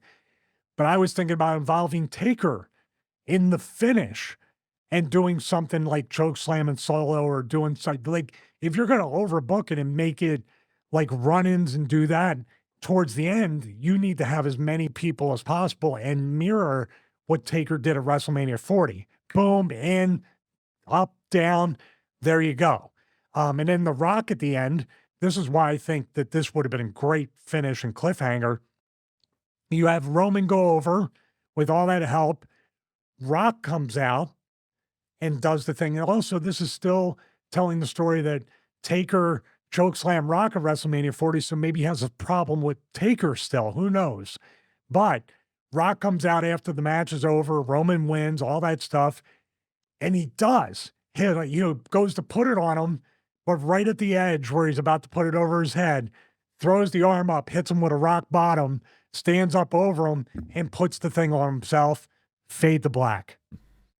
Is that what you were picturing? I was picturing many different things. It just seemed plodding. It was too just many periods at the end of every sentence of every match and every angle. They have nowhere to go next week. And also, what about the Royal Rumble? This is, dude, I'm telling you, they're going to run out of ideas in 4 to 6 weeks if they don't sooner. And guess what we're going to get? Content. The draft. Oh. They're going to do a draft on Netflix. Well, you meant content for us. Oh, yeah. That's all I care about. Right. So that's what I see. That's what I see. They reversed the Punk Seth match with the Reigns solo match, and you would have had a drastic improvement in the pacing, the format. And I think they should have still had, for 3 hours, 20 minutes. Man, give us 2 more matches. Why don't you give us a Cody title match somewhere in there, even if it's against Chad Gable or somebody that's serviceable that can, Cody's going to win, but you're going to get a pretty good match out of that. Dude, I didn't even know Gunther. You forget these people actually work for the company. You expect to feature him, but I was like, oh, Gunther, oh my God, I forgot about him. Yeah, the world champion, Gunther. There was a vignette with him in, that was it. Where he was lifting weights, but they could have had him on, this is the world champion of Raw, let's celebrate him. Nope. Yeah, he's the champ of Raw, and he's not on Raw. Oh, yeah. Absolutely not. But they did have the champion of SmackDown. Anyway. So, one more thing about The Rock that I want to bring up. So, there was Roman Reigns and Solo Sikoa. We're not really doing a review of this match, but I wanted to bring to your attention, and you saw this as well. Once again, there were two major programs that The Rock could have worked into 2025 if he chose to work at WrestleMania or whenever it would be. One was against Cody Rhodes, which he managed to kill off in the opening promo. And the second one was with Roman Reigns, which he managed to kill off in the first match. So, at the beginning, he's sort of like milling around ringside, I guess. And then at the end of it, Roman Reigns wins. We're not going to be talking about the 14,000, finisher kickouts, etc. And then, Roman Reigns has friends, but obviously they're at the other side of the arena, so they couldn't come in until the very end.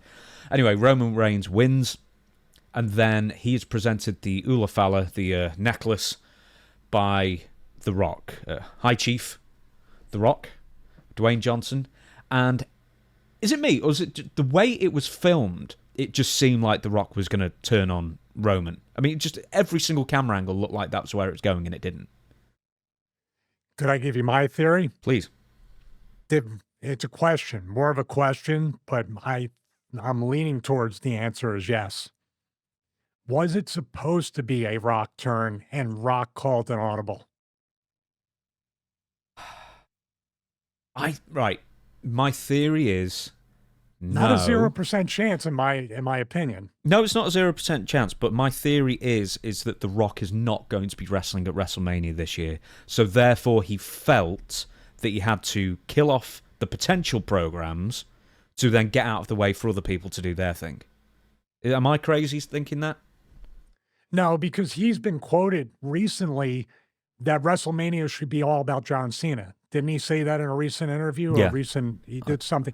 So that could very well, that's a great theory, because with Cena not being in the Royal Rumble and not having his one last run to WrestleMania, I would say that Rock called an audible. But with that factor and with that context, maybe Rock is getting out of the way he's made his tens of millions of dollars from being a part of TKO and the merger and whatever he gets paid as a talent. Hey, he was just given a $13.5 million bonus in TKO stock in the most recent filing. And wasn't it like 30 million and $7 because he has $7 production? So they paid him 30 million to be on the board when he initially came over with the acquisition, and the $7 is just basically because of $7, and that's all he had. He's definitely a rags to riches story, an extreme riches story. So maybe I can get the truck now that I'm giving compliments after not complimenting him before. But yeah, I mean, you know what? To me, that's the, how can I say, the contrast of what did I feel like. Now that you put it that way, Rock killed the angles off, which were like, what are you killing the angles off? But it might have been a completely selfless reason that he needed to do it as the boss. Where Triple H seems to insert himself into everything. Would you rather have Triple H voicing it over on the opening is one thing, and it's fine. Did a much better job than I did trying to voice it over. But what if you got the movie trailer guy, or they used to hire out these voiceover people. Oh my God, you can do AI right now and get the voice, any voice you want to do that. TNA used to do like a sound-alike of James Earl Jones, and I always thought he had a great voice, that guy. I think he passed away. I'm not sure. Well, James Earl Jones did, but I mean, no, not James Earl, the guy who does those voiceovers too, because he's the guy. I love his the TNA thing with the satellite dishes moving, and he would do the thing, and he always did the pay-per-view openings. He used to be a guy. I think he was a WWE guy that would voice it over. And David Sahadi came over from WWE to TNA, and I think they had a connection there. I'm not sure, but it coincides when Sahidi came over to be the director over here to Florida, TNA here. I don't own TNA. Stop the rumors. Right, there's a couple more things about... Right, I've written down bugbears. We're going to talk about finisher kickouts later. It happens in the Roman Reigns Solo Sikoa thing. It's going to be CM Punk and Seth Rollins as well, which you are going to go in depth with as a match review. But one thing that I noticed at the beginning, and maybe this is my adopted old-school mentality, is that when Solo Sikoa is introduced first, of course, Roman Reigns is the big star. He comes out second. Solo is in the ring. Roman is in the ring. They're doing the ring announcements. Solo is announced first, of course, and then Roman Reigns is announced with Paul Heyman, and he spends an inordinate amount of time in the middle of the ring with Solo before the match is kicking off, and this is a blood feud, almost literally a blood feud, or maybe literally a blood feud. He's taking his eyes off Solo more often than he's looking at him. And I was thinking the theory that Roddy Piper gave is like, I would never take my eyes off an opponent. That's why he always did the T-shirt thing where he'd peel it off really slowly and then go, whip it over his eyes. So he'd never take his eyes off his opponent. And I love that. And to me, this one was just like, fake. Yeah, I got the same thing when I saw that. I'll tell you what, one thing I did, and it was that's the thing a heel does. And I think if you start off with heat, like you said, they started off way too slow. I used to do a thing, especially in Wildcat Sports, where I was their champion for a little bit. I know it was probably a mistake to do that, but I was the champion, and I got introduced first. I know I was the challenger in this way. I got this extremely long introduction about every title I won, what I achieved, and then I would give a fact like, when Philadelphia was the number one seed in the NFL playoffs, the NFC East or the NFC, the National Football Conference, and the Saints, where I wrestled at New Orleans, were not. I put that in the ring introduction and they booed. Just cheap heat. So it was like probably a 2-minute introduction of me. Then when the opponent, who was the champion, and they said, and his opponent, and as the guy goes, I just jumped him before they even got a word out. That would be good heat to open that up. If Sola got a big, long introduction, and then Reigns got his, and he just jumped him before he said, and his opponent, and he just jumps him before. It's like you're not even going to let anybody react to my ring introduction. But yeah, dude, it was a lot of, I see a lot in this day and age where people turn their backs. It's that Hot Wheels feat that I talk about. You do a move, you do a loop around, come back. Like, why?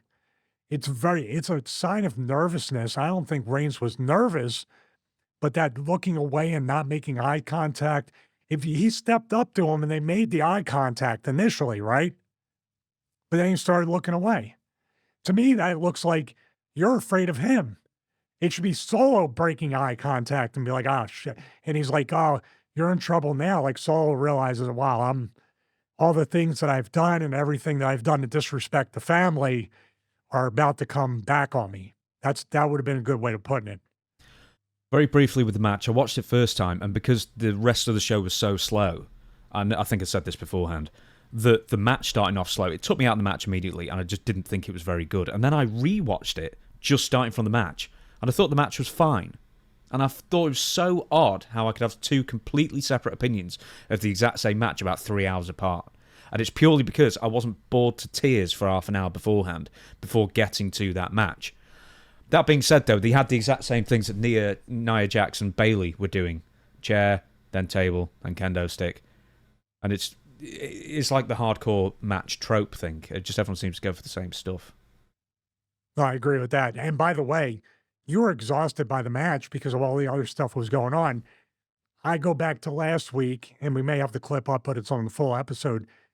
Kyle Fletcher versus Will Ospreay, the greatest opening match ever.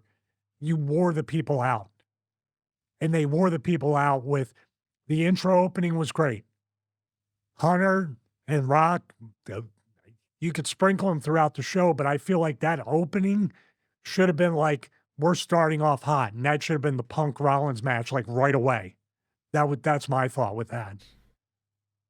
Now, one more thing, and this is going to segue into the next portion, is that with Roman and Solo, Roman is the biggest star, unless you want to count The Rock or Cody Rhodes or maybe one or two. I mean, there's so many people who could be considered a top star or the top star in WWE. They're spoilt for choice at the moment.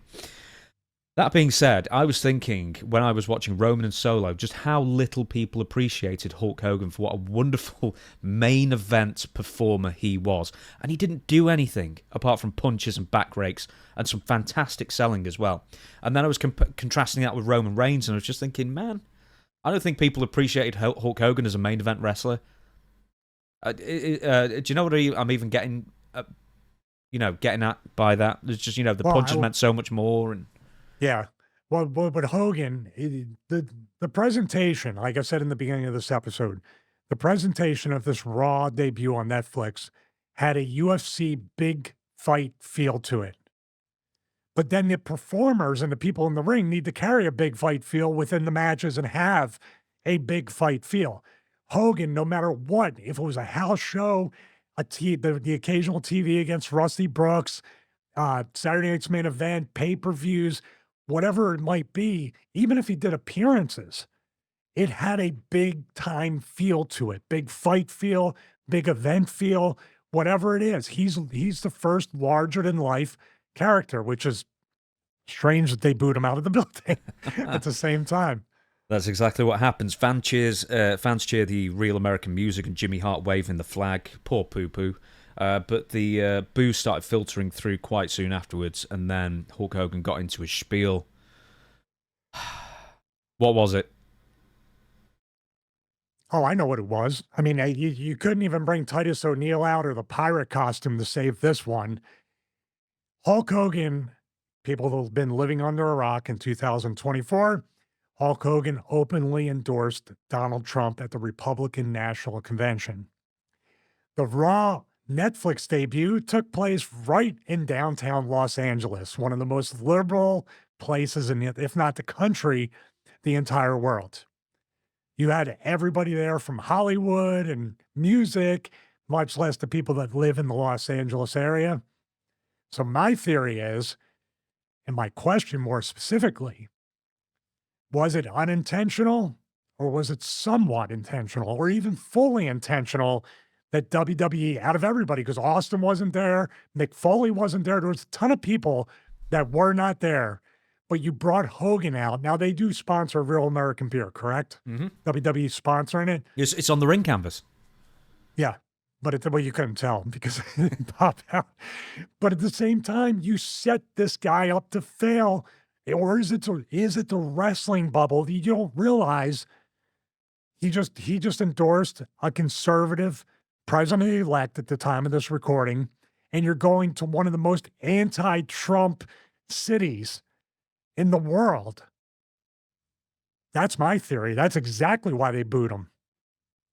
We'll get to that in a second, but what do you think the theory is why they left Hulk Hogan off Saturday night's main event? He is Mr. Saturday night's main event, yet there was no mention of him. I don't even think he was in any video packages. And then just a couple of weeks later, he's all over, or mentioned several times and then brought out and set up to fail, as you say, for WWE's Raw debut on Netflix. What's the thought process between ignoring him completely to making a big deal of him? It's a very weird thing. You could add, I'm going to give my theory again. There's two different schools of thought that I'm thinking about right now, and one contradicts with what happened on Monday. Nassau Coliseum, Long Island, New York. Now, I don't know what the demographics are up there, but I know New York is right up there with LA and California with being extremely liberal. Maybe they were thinking we don't bring them up there because they're going to boo them. But at the same time, Jesse Ventura was featured on Saturday night's main event, and Jesse hates Hulk Hogan. Has not spoken to him since the WrestleMania 3 thing where he stooged off that Jesse was trying to start a union twice. No, 2. 2, I'm sorry. WrestleMania 2. I'm sorry. I thought it was 3. But basically, WrestleMania 2, when Jesse was saying we should form a union or was trying to see how the boys would feel, Hogan stooged it off to Vince. That was found in Discovery where Hogan said, oh, yeah, Hulk Hogan told me about Jesse, and they were doing the lawsuit for the royalties. Did Jesse say, if he's there, and I can see Jesse doing that, if Hogan's here, I'm not here, which to me, I'm like, what do you do then? To me, in a way, Hulk Hogan would be a bigger name to have on Saturday night's main event, but Jesse was, here's another thing. Dick Ebersol on NBC loved Jesse Ventura. They might have requested Jesse Ventura. And that puts him in a leveraged position to say, if he's here, I'm not here. And they could be like, well, we don't need Hogan. We got him on the opening. Do you see that as being a possibility? Well, that being said, why don't you include him in the video packages or anything, because I mean, there's no interaction between Hogan and Jesse. Would Jesse have, stipulated if any single image of Hogan appears on the same show with me, I'll never come back? I mean, that seems a little too extreme. But I just found it interesting that he didn't mention Hogan at all there. The Jesse thing's a big deal, obviously. I do understand that. But then, I didn't even make the connection of Los Angeles and Hulk Hogan. Do you genuinely think he was sent out there to fail? And then what do they do with Hogan next? They had in the same show Hogan promoting Saturday night's main event in a few weeks' time. So are they going to cancel Hogan appearing there? They're doing another one already? Yeah, they've got 4 a year, I think. And they're doing another one in a few weeks or a month or something. Wow, man, that's exhausting. That's way too much. Saturday night's main event used to be a special type of thing. 4 a year is like the old pay-per-view model, but we got 12, 13 pay-per-views now. I'm just giving you my thought that they don't do anything really by accident. Or they're so far into the wrestling bubble, they don't realize it's January right now. Things are still pretty hot when it comes to identity politics, when it comes to the tribalism, when it comes to picking sides. And I'm convinced that's exactly why they booed Hogan in that building. I'm surprised because usually the fans are in the bubble too and don't care about that stuff. They cheered Vince when he came back out on TV after all that stuff. Where you been? That was prior to the Janelle Grant stuff. I mean, like, the accusations were a little more nebulous. I mean, they were still bad, but they still cheered Vince because they cheered Vince. That being said, WWE audiences, unlike UFC, UFC audience, I mean, they bring Trump out and they give him, the full, they roll out the red carpet for Trump and they don't care. Dana White doesn't care. They target a right-wing audience and it's fine. WWE tries to stay apolitical, but I believe they skew Democrat side to a point. Maybe not as hard as UFC skews to the right, but that being said, they bring up Hulk Hogan, he starts talking, they start booing. But they especially boo when he mentions his beer that he's advertising, and then they really boo when he says something about Netflix. And the Netflix executives must have been like, Jesus, we can never have him back. Well, we don't know if he's locked in. Is he signed for appearances that go along with the sponsorships? Is he doing what Flair did with AEW? Is his salary the sponsorship to try to sell more beer? Well, I mean, he's just a spokesman, though, isn't he? I mean, Ric Flair was the spokesman as well, but yeah, maybe the sponsorship just pays. I don't know. What do you think? Well, I tend to think that it all depends on if there's money being exchanged. If you're paying Hogan a salary and the sponsorship, and there's a contract, Netflix might be like, well, why are we giving money to Hogan when he's getting booed out of the building? Unless, dude, why didn't Hollywood Hogan come out in LA? That would be good. At least if he got booed as Hollywood Hogan, we'd see. It's not there with Real American Beer, but it's very odd that you didn't have Nash, you didn't have Sean Waltman, you didn't have the NWO. You had them on the title screen with the intro. There was a lot of people like, we should probably, right off the bat, you told me Gunther, like we said, you had so many people, more notably not on the show than were on the show. No, X-Pac was there. And he was in the crowd. They showed him. I forgot. So you could have had somewhat of an NWO reunion. Oh, yeah. Or something. Where they move on from now, I don't know. This could have been a one-off. They could promote Real American Beer with commercials or sponsored ads. Here's a question. Does Netflix have ads, or is it ad-free? Was it an ad-free 3 hours, 20 minutes? Depends on the tier of Netflix you pay for. They've got an adverts commercial tier, which, I mean, you'll probably have noticed, especially with the Rhea match, I noticed this, that I can't watch it live. I mean, I can, but, I mean, it's shown so late over here. I think it's like a 1 a.m. start that I'm not going to stay up and watch it. But they kept having a fade out and then fading back in again. So I suggest when they're showing it live, that's when the commercials, that's when the advertising kicks in. So yeah, I just looked at at the lowest level ad supported tier costs $6.99 per month. If you can't, and they will prefer it. They will prefer it if you get the ad sponsored tier because they will make more money out of you than if you pay a few dollars extra or a few pounds extra. It's more than a few. It's more than double. Yeah. Standard plan is $15.49, which includes 2 screens. And a premium plan is $23. You're not a fan of Netflix, I know. And by the way, you pay for resolution as well. Oh, yeah. So I don't know if the $699 is just like 720p, 1080p, but if you want to get 4K, you got to pay, I think, $23 a month. That being said, maybe Hulk Hogan, the Real American Beer Company, paid Hogan to be on Raw. Because he'll already have an ambassador contract with WWE anyway, I'm sure of that.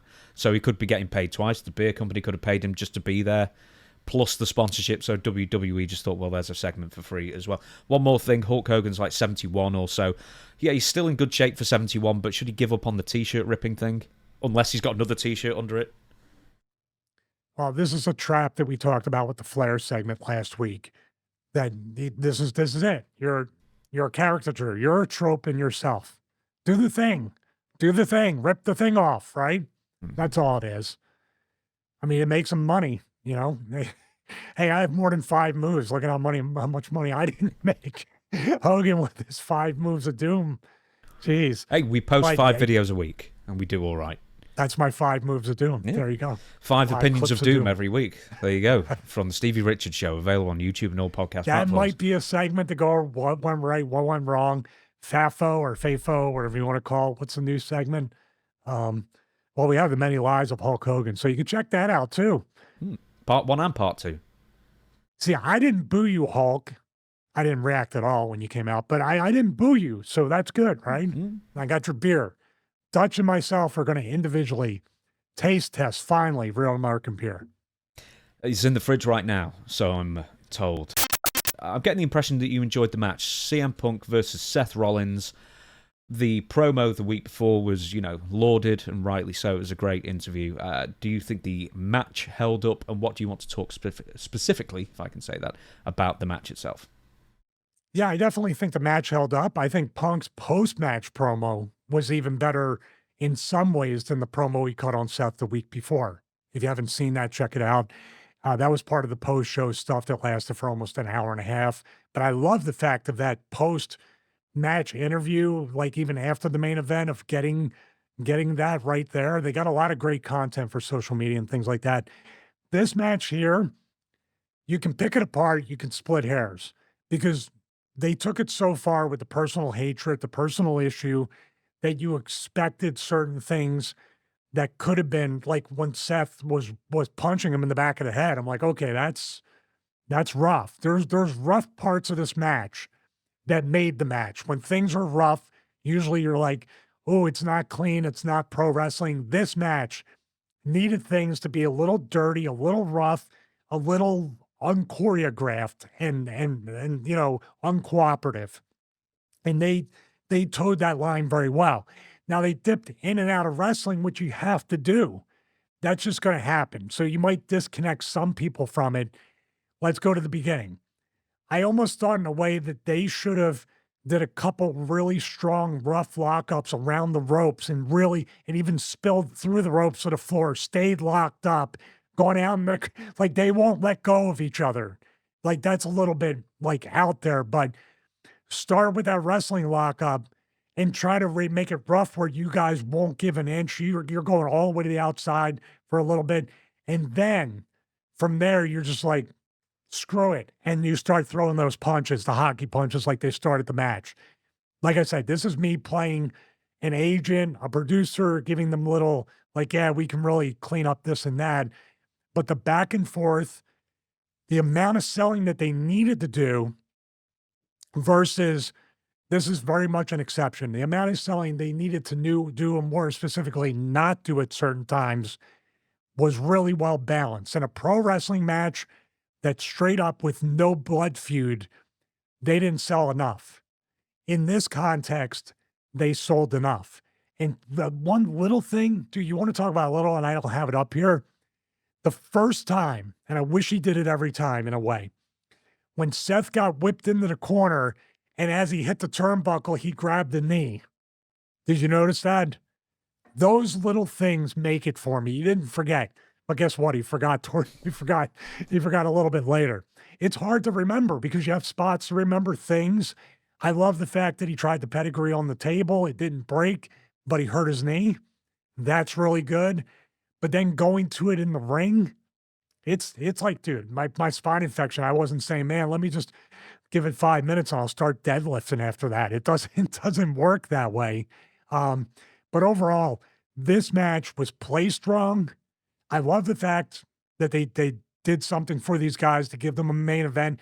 That gave the casual viewer, in a way, maybe purposely, a message subconsciously that these are our top guys and this is WWE moving forward. Did you kind of get that impression as well?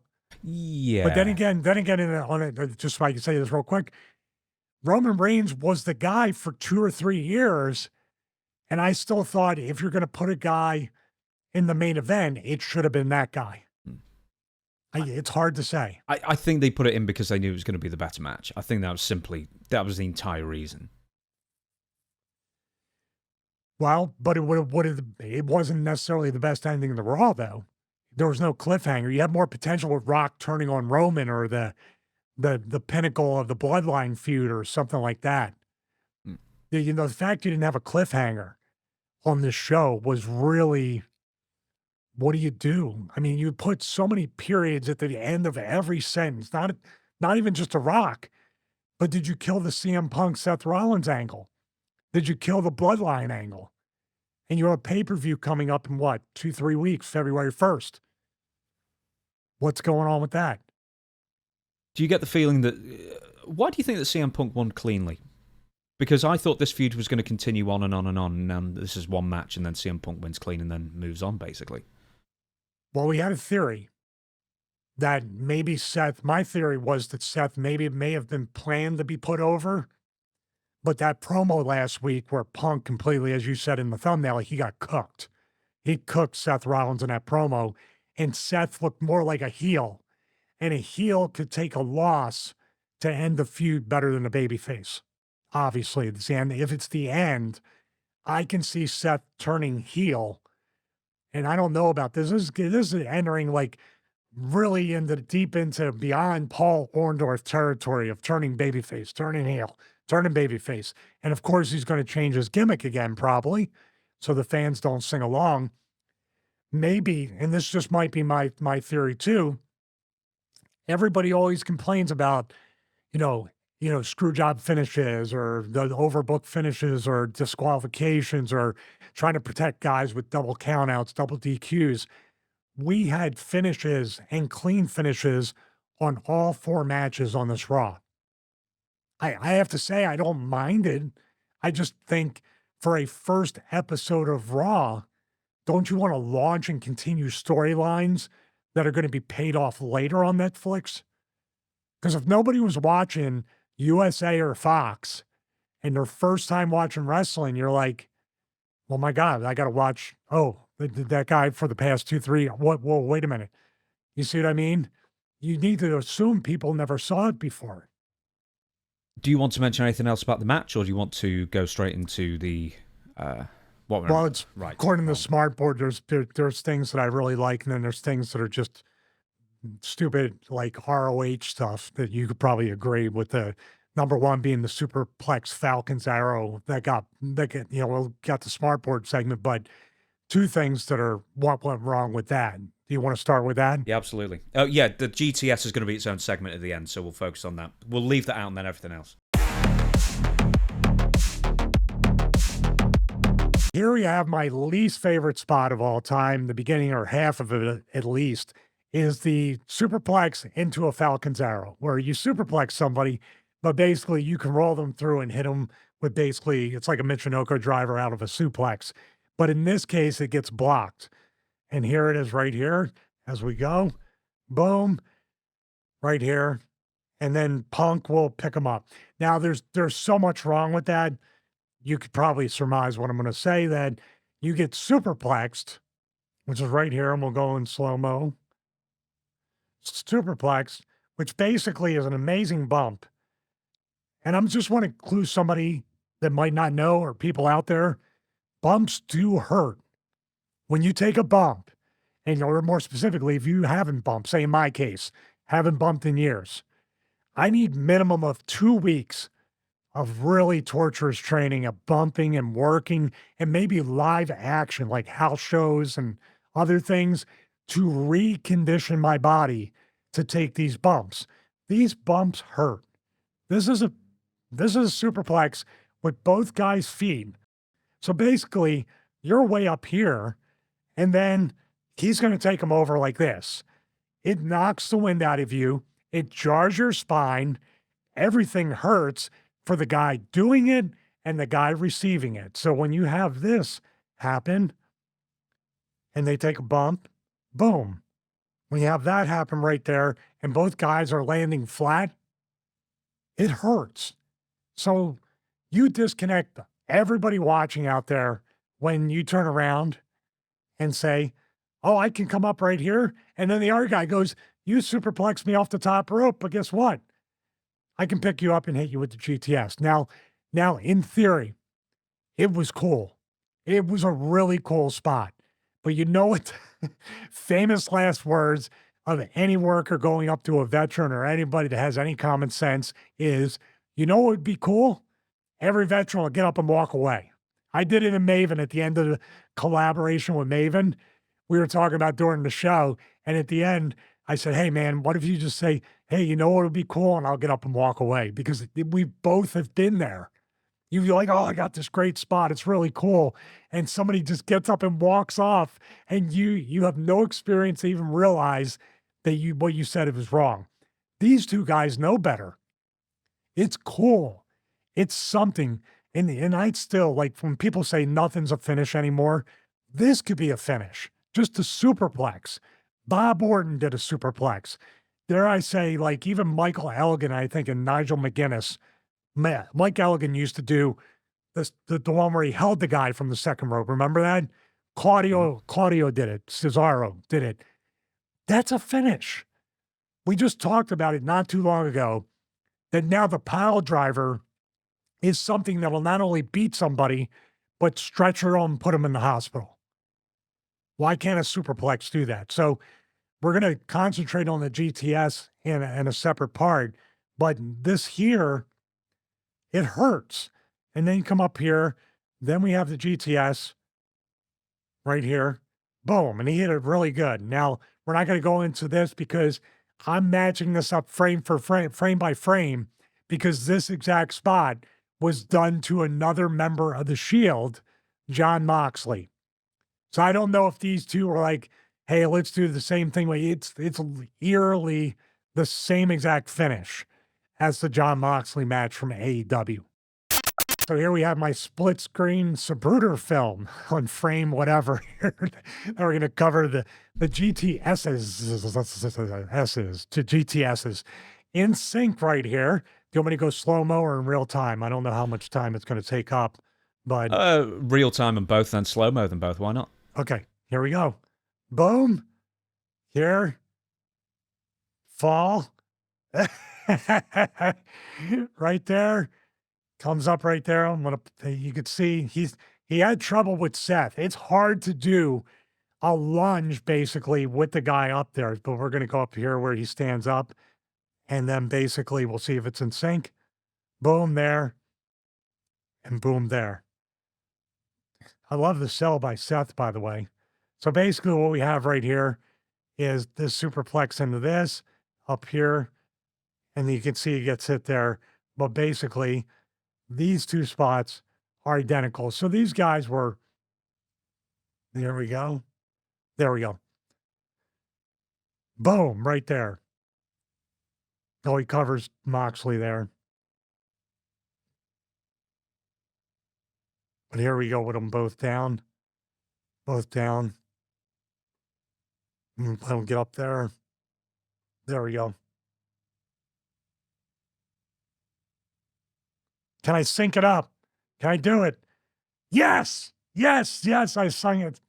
I sank it up or synced it up right there. So there we go. I mean, it's eerily similar because it's exactly similar. So that's the split screen of that. What are your thoughts on redoing basically the same exact spot and showing that? I mean, people had to know that they did this, and it's two Shield members, two friends, and then we got this finish basically of Punk going over. Look, it's a tale as old as time. I mean, for God's sake, in the old days in house shows, WWF, they do the same match for 90 days straight, then they go on TV and do the exact same match. I mean, just like replicating a spot's hardly the biggest deal, I guess. But that being said, there's a couple of things I wanted to actually mention, right? A couple of people have said that the jacket that CM Punk wore to the ring was the exact same jacket that he wore during the backstage fracas with Jack Perry at All In. CM Punk was really tired at the end. I know he's in his mid-40s now and everything, but I don't know how much is selling. I don't know how much is he just genuinely needed some oxygen. But I really love, at the end of a match, someone genuinely exhausted, apart from the fact that, one, they've worked hard, is that, two, they make wrestling look difficult, which it is, and it should be made to look difficult, should it not? This was my biggest, and actually Raven had told me this too, and really pointed this out when he was teaching me psychology and teaching me the little nuance and detail about the pro wrestling business. He hated Shawn Michaels' work, not because he wasn't impressive, not because he wasn't athletic, not because he wasn't charismatic and he couldn't like make a match exciting. The problem was he had one gear. So if he was wrestling 20 minutes and you whipped him off the ropes, he looked just as fresh as minute one. I agree with that. At the end, and that's why I like that promo with him, because at the end afterwards, because you could tell he was winded, you could tell he was tired, you could tell he was spent, and he left everything in the ring. They criticized the Ultimate Warrior before that, oh, Ultimate Warrior was blown up when he got to the ring. And he's like, quoting, like basically paraphrasing the quote, of course, it's exhausting. I went out there and exerted energy, and he goes, and I didn't want to leave anything in the ring for the fans. They deserved to have that effort. If you make it look that easy, the fans don't have any kind of thing like, basically it's the same thing as Cody being in the crowd. That dude's not that big. I could beat his ass. I could do that. Oh, that looks easy. He made it look easy after 20 minutes. I could do that. Instead of being like, if that guy's been on TV and that guy's been a top guy, and even he's spent and he's tired and he looks hurt, first and foremost, Seth Rollins put a hell of a beating on him. Seth Rollins is no pushover. Seth Rollins is a tough dude, and he's a tough dude because he survived it. So I'm right there with you on that. One more, there's too much things. One very briefly, Michael Cole, for whatever reason, decided to let everyone know that Seth Rollins' real name was Colby Lopez. He currently competes as Seth Rollins, but he gave no indication of why he changed his name, which I always thought was very, very odd. There you go. And the last thing is I mentioned it with Roman Reigns Solo Sikoa. There's a lot of finisher kickouts in that one. And then in this one, there was various GTSs and pedigrees and curb stomps. Like every single finisher was kicked out. For the most part, it was the Wrestler A doing Wrestler B's finish on Wrestler B. And then them kicking out, which I can get from a psychological standpoint. They don't do it as well as obviously the person who either originated or perfected that move. That being said, there were an awful lot of finisher kickouts, including a pedigree that Seth Rollins hit on CM Punk. What's your opinion on that? Well, I mean, that's not his finish. So, I mean, and then according to people, they don't want finishes anymore. So the kickouts are perfectly fine, I guess. He did hit Punk with a pretty rough, I mean, Punk ate that GTS that he gave him. I mean, that was the whole thing. Punk and Rollins both realized that this has to be, because the angle is somewhat real or fully real or 100% real, that we can't just do, especially out in the crowd. I saw some of those punches look like live rounds, lots of chops, lots of heavy hitting and stuff like that. These guys, and that's probably why Punk looked worn out at the end, because he was in somewhat of a real fight. And Seth Rollins, the same thing. They left everything out there. And that's what, like, when we talked about reversing them, you were right. They had the best match on the show. And dare I say it, it was probably the freshest storyline because the Bloodline thing has been going on for like 25 years so far. But at the same time, I think the physicality that the company, that the office knew that both of these guys would bring would be a good last impression for the first episode. That's what I believe. So, as the final segment, I'm letting people in on what's going on. I've got a special segment here, but I thought it doesn't work in the context of this entire show, so we'll make Wait, this do you want me to YouTube show exclusive. me taking a GTS first? Yeah. No, right, so we'll do the GTS thing. Wait a minute. You're way too happy to see video of me getting I saw crushed. two of them. I saw two of them. Actually, I was there. I saw three of them. Yeah, I know. I was there too. The Uh, first one was a complete. He lost me on the first one. with the right, okay, I'll call this. No, I'll leave this in. Why not? I've got an Ultimate Warrior video to show you, Stevie, that you've actually got. Where you're going to watch it for the first time, but we won't include that in the full episode because in the context of the full episode, it doesn't make sense. We'll have that a YouTube exclusive to come up at some point in the next week or two. So look out for that. But the ending segment here is going to be CM Punk's GTS. Now, this move can go wildly right or wildly wrong. It can be anywhere in between, depending on the opponent and obviously how tired CM Punk is at the same time, and just any number of factors. But how does one do a GTS safely, properly? You've taken more than one in your career, so you're the perfect person to ask. So, Stevie, what goes right, what goes wrong with the GTS?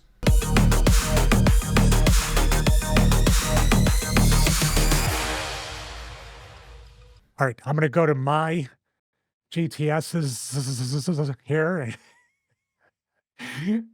Yeah, somebody used to have a space between their teeth and has a Philly accent. Not a good mix for saying the the syllables in there. So here we have this. I'm going to point this out right here. Number one, and this is what Vince had told me when I came back. Do not do the old, I'm going to do a tornado DDT to him and be like so visual with that, because I do it right here where I basically, yeah, that was really bad. Yeah, ride 'em cowboy. But basically, this is the same exact finish done two different ways. This here, I was more of a heel. The second GTS was more of a babyface match. I'll give some backstage stuff after that match where I thought that they were finally going to do something with me, but they didn't. But right here, in this context, it can either be done straight up, which Punk did initially, would do it straight up to where basically fireman's carry. So basically, this is the beginning of the attitude adjustment Death Valley driver. So basically, you're squatting down and picking the guy up and holding him like this. Now, with the GTS, it's a little bit different in a way where he basically holds you like this and then throws you up and brings his left knee up, mostly into your upper chest below here. You want to hit the upper chest, especially with long hair. You can do that. The way Seth Rollins hit it on Punk, Punk just ate it right in the side of his face. So with this, you can see right here, Punk got me up for this one. The second one, he lost me. But here, it's just a dynamic way to do it where he can hit it out of nowhere. He does a little bit of a airplane spin to the hard camera, and then I'm here. Now, you can see right here, I have my hand right on his shoulder because I want to push up, and I have my other hand on the back part of that shoulder. My legs, this was the tough part for me, James, because I had never taken it before. We didn't even rehearse it. I just knew, okay, I can figure out a way to do it. But I kind of set myself up a little bit too much to take it without struggle.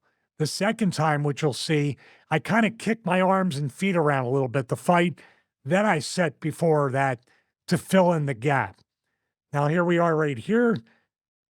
Boom. That was my fault. This was 100% my fault. This is where it goes wrong in the way where he gave me a GTS in my armpit, which by the way was real. My armpit was sore for about a week, but this was my fault. You see how I pushed up right there? My arm was there. Now I think what I did was the next time this arm came around to the back where he can tuck underneath and he could clear me and hit me. I'm going to have to watch it. I don't recall, but I know for a fact that it was not good at all. And you see, I'm landing on one foot. Usually you want to land on both, come back, land on both feet, or Seth did a great job of just crumbling down. I really like that, except it's kind of like getting super kicked and then bumping forward, which Roderick Strong did with me. But this here, he does a great job with it. And I have to say, Punk is deceptively strong in his lower body because on the second one, he loses me and he kind of flips me up behind his head.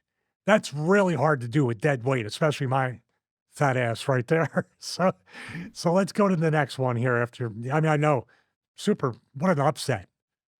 Punk. Now here's the second one. strictly babyface, but first babyface. I was trying to do it. I took Vince's thing right here. You can see he loses me. This is all Punk right here.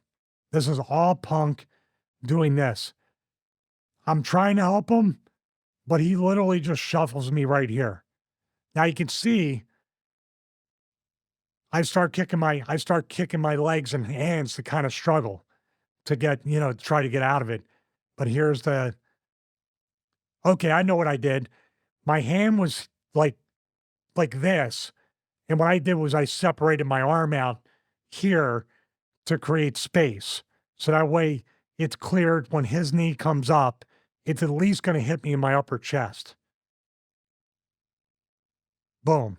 Now he took care of me. He didn't hit me anywhere near my face. He hit me right in the upper chest, but the camera cut was a little late there, and then I just kind of fell. But I land my mistake was corrected. I landed on both feet in order to take a back bump there, and that's it. Now Kenta, he would kill people with it. That's where Punk got the GTS from. He would kill people with that thing. There we go, down. I know, surprise, he beat me again. But but really with the GTS, the most important thing to do is see what your opponent is capable of. We tried to experiment so he can hit it out of nowhere, but at the same time, it's very important to get the standard one down and make sure. Now, it's kind of difficult because what Punk's trying to do is post you like this, push you up or push you up this way, and then have you land on your feet and hit you with it. Or before you even land on your feet, his knees up there, your feet hit, and you back bump. Or you hit, you get jaw jacked, land on your feet and just crumble. Or there's so many different ways. In other words, what you're saying is there's so many variations of taking it and giving it that could go right or go wrong. The height of the dude, the weight of the dude, and usually if it's somebody bigger, that second rope tornado DDT or on the second rope gets caught is the best way to do it because the hardest part is not holding them up here. The whole part that makes it hard is squatting down. It's a mix between a squat and a deadlift. And then when Punk mixes in, if Chris can be rolled in, when Punk mixes in doing the Seth and Moxley from dead weight on his back as he's on his knees, that's super tough because then you got to do basically a heavy lunge with a body on your back and then be able to do it. And with Punk, I wouldn't have recommended that because Punk, with the injuries he suffered, you could blow your back out, you could blow your knee out, you could do whatever on a very innocent type thing. Because Seth and Moxley are not helping him. They're selling dead from the first one. So what do? That's all Punk doing that. So that's why I said initially he is deceptively strong in that lower body to be able to lift dead weight and then hit that. So he might have been fine, by the way, James. He might have been fine. And then that whole sequence of the superplex, go to sleep, and then I got to pick him up from here. That could have been a part that exhausted him more than anything. I was thinking of Rick Boogs. Do you remember a few years ago, WrestleMania, he had two guys on his back and he tried to do that one leg. Yeah, blew his knee out and he was out for nearly a year? And it wasn't even worth it. Yeah, the Usos, I think, right? They were wrestling the Usos. And here's the thing about the Rick Boogs thing. He never came back the same, not physically I'm talking about, but his gimmick, his momentum, and then he was released weeks, if not a couple months after that, right? When he came back. Yeah, he was gone pretty quick. He was barely brought back. He was brought back, but he was barely involved, and then he was just got rid of in a cluster of releases, I think. But yeah, I mean, that's where, taking a lunge can really, really go wrong on that one. Absolutely. I want to ask you something. So look at my legs. Don't do lunges, as I would protest those. I could never do it. I was never good. I tried to do those lunges or the Bulgarian split squats or... The balance is tough. Yeah, I used to be able to do. I did the first thing of P90X, the leg day. That's the first thing you do off the bench. I was really good at it, and then all of a sudden, I was just like kinda like Hindu squats. After wrestling school, I took a break from doing any squats at all for years until I had to do it in ECW there. But wrestling school, 500 Hindu squats a day and then running, and then they start beating you up for real. My God. How I was does tough enough. I was Matt Capitelli, like 5 days a week, 3 hours a night. I was Matt Capitelli. God, I'm sorry. I was going to ask, how does okay, what makes the best looking GTS where you don't just get absolutely smashed in the face then? So are you aiming for a knee at the upper chest, or are you aiming for your face to land on their thigh? I mean, what is the best visual Ooh. for a landing? It don't matter. If you get hit with somebody's like quadricep in the side of your jaw, you're still getting jaw jacked. And most times you saw it with Seth doing to Punk. It wasn't so much he jacked him, but his head got twisted, his neck got twisted, and it was like literally could have been a concussion right there. Can we The see way that he hit now? him. Can we run through that and have a look at it now? Yeah, I have it right here. Okay. See, the camera cuts right there, but I'm gonna freeze frame it. And this is one of two as well. And he seems Right to catch there. him on both of them. Right there. Now the second one caught him in the side of the jaw. I didn't have that footage, but this here, that's about it. I mean, that's better than Punk does, but it's also real. Literally, this is an example. If I zoom in, this is an example of, dude, we got this blood feud, we got this angle. This is the last time of wrestling. Just lay it in. And Seth sure as hell laid it in and hit him with it. What's the perfect GTS? If I'm not taking it, this is the perfect one, and the other one's the perfect. But for me, and you got to factor in too, Punk has shorter hair. So long hair, like the one on Seth, he has more range and more latitude to protect Seth. Punk having short hair, you got to lay it in or it's not there. And the beautiful part about this is right there. And you know what this is a callback to? GTS out of the ring. There's lots of callbacks in this match. Money in the Bank, when he hit John Cena with it, when Punk hit John Cena, Cena went out and he tried to crawl and get him. And that's when Vince came out with Johnny Ace and after the GTR, after the STFU, and then the finish happened. But the initial GTS, Cena rolled out. So Punk has a lot of things he's doing callbacks on from previous matches. Why does Punk land on one leg then? Because you were saying, when you did the GTS with Punk the first time, you landed on one leg and it all went a bit skew-whiff, as we would say here. So why does Punk end up landing on one leg here? Did Seth not execute it right? No, it's not. It's kind of pot luck. Depending upon the grip you have in the fireman's carry, how much you're boosted up, and where you come down. Now, Punk, in his mind, might be thinking, when I take this, I got to roll out. So maybe because he did that, look, see, he was already leaning to go over to his right. He was anticipating. See, he's looking back. He took it and he knew where to roll. That's why I think he landed on one foot. That you wouldn't have made a difference.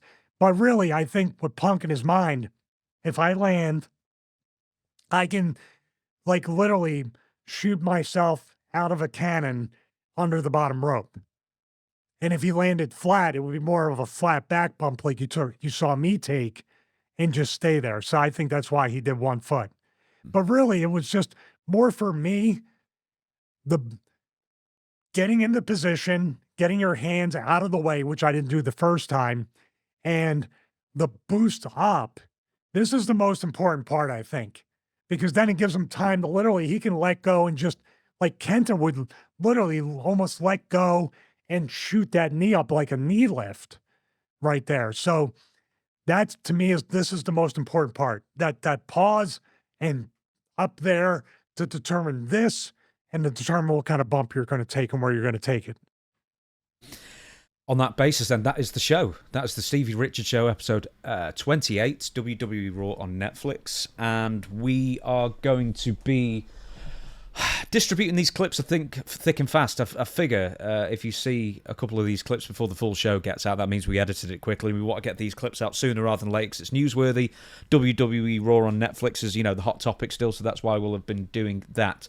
Once again, we're out every single Friday. Thank you, everybody, for subscribing. Thank you, everybody, for downloading the audio podcast. I know it's not really an audio podcast. It's just a supplemental thing we do in case you're driving or something you can't watch, or you're at work maybe. That being said, thank you everybody once again for subscribing. We'll catch you again next Friday, and over to you, Stevie, to do the outro and the Patreon thank yous and all that kind of good stuff. We're way on the under, so I have to do this for my wife. She just texts me again. Ha ha, ha ha, ha ha, ha ha. That's 5 right there. We need a minimum of 5. 5 time. Shout out to Booker T. Also, shout out to everybody at patreon.com/Stevie Richards. You like that segue? Oh, so, yeah, people say don't point out it's a segue. It's not cool, but I'm 53 and I'm not cool. So, patreon.com/Stevie Richards. Thank you to all our Patreon supporters. Remember, exclusive content, including pre and post show from these episodes, behind the scenes production. I'm going to work on the smart board. I'm going to work on green screen stuff. Also, watch along. That Tijo Khan is the #1 rated watch along so far. Hopefully we can top it maybe with the Jeff Farmer promo coming soon. But once again, thank you to all the Patreon. We have exclusive content, like I said. Shout outs. You can see the list right here coming up and down there. Thank you very much, Chris, for putting that in there. Also, I have Stevie Richards Fitness. Also, there actually is no also. That's about it. We don't promote too much stuff right here. Wait, that's the part where we talk about a sponsor, hopefully. Okay. I've got one then. We didn't Kurt say Angle. Future episode until now, by the way. Just now. What's that? Oh, we didn't do a future episode. We never said it. That's the one time. But what were you going to say? Well, I was going to say that we've got Kurt Angle on the Storytime with Dutch Mantel podcast coming out this Friday, the same day that this podcast comes out. It's a show. Don't you look at me like that, Stevie. So I've got a show and a podcast with 2 different people.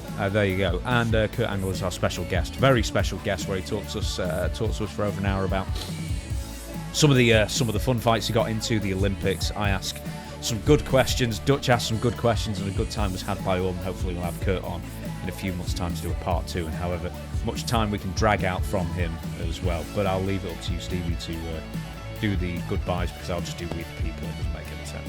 That's good. Hopefully the Patreon people are still getting their shout out there. I want to thank everybody once again. James is right. Subscribe not only to this channel, not only to Stevie Richards Fitness, but also WSI and Storytime, not with Ric Flair, but with Dutch Mantel.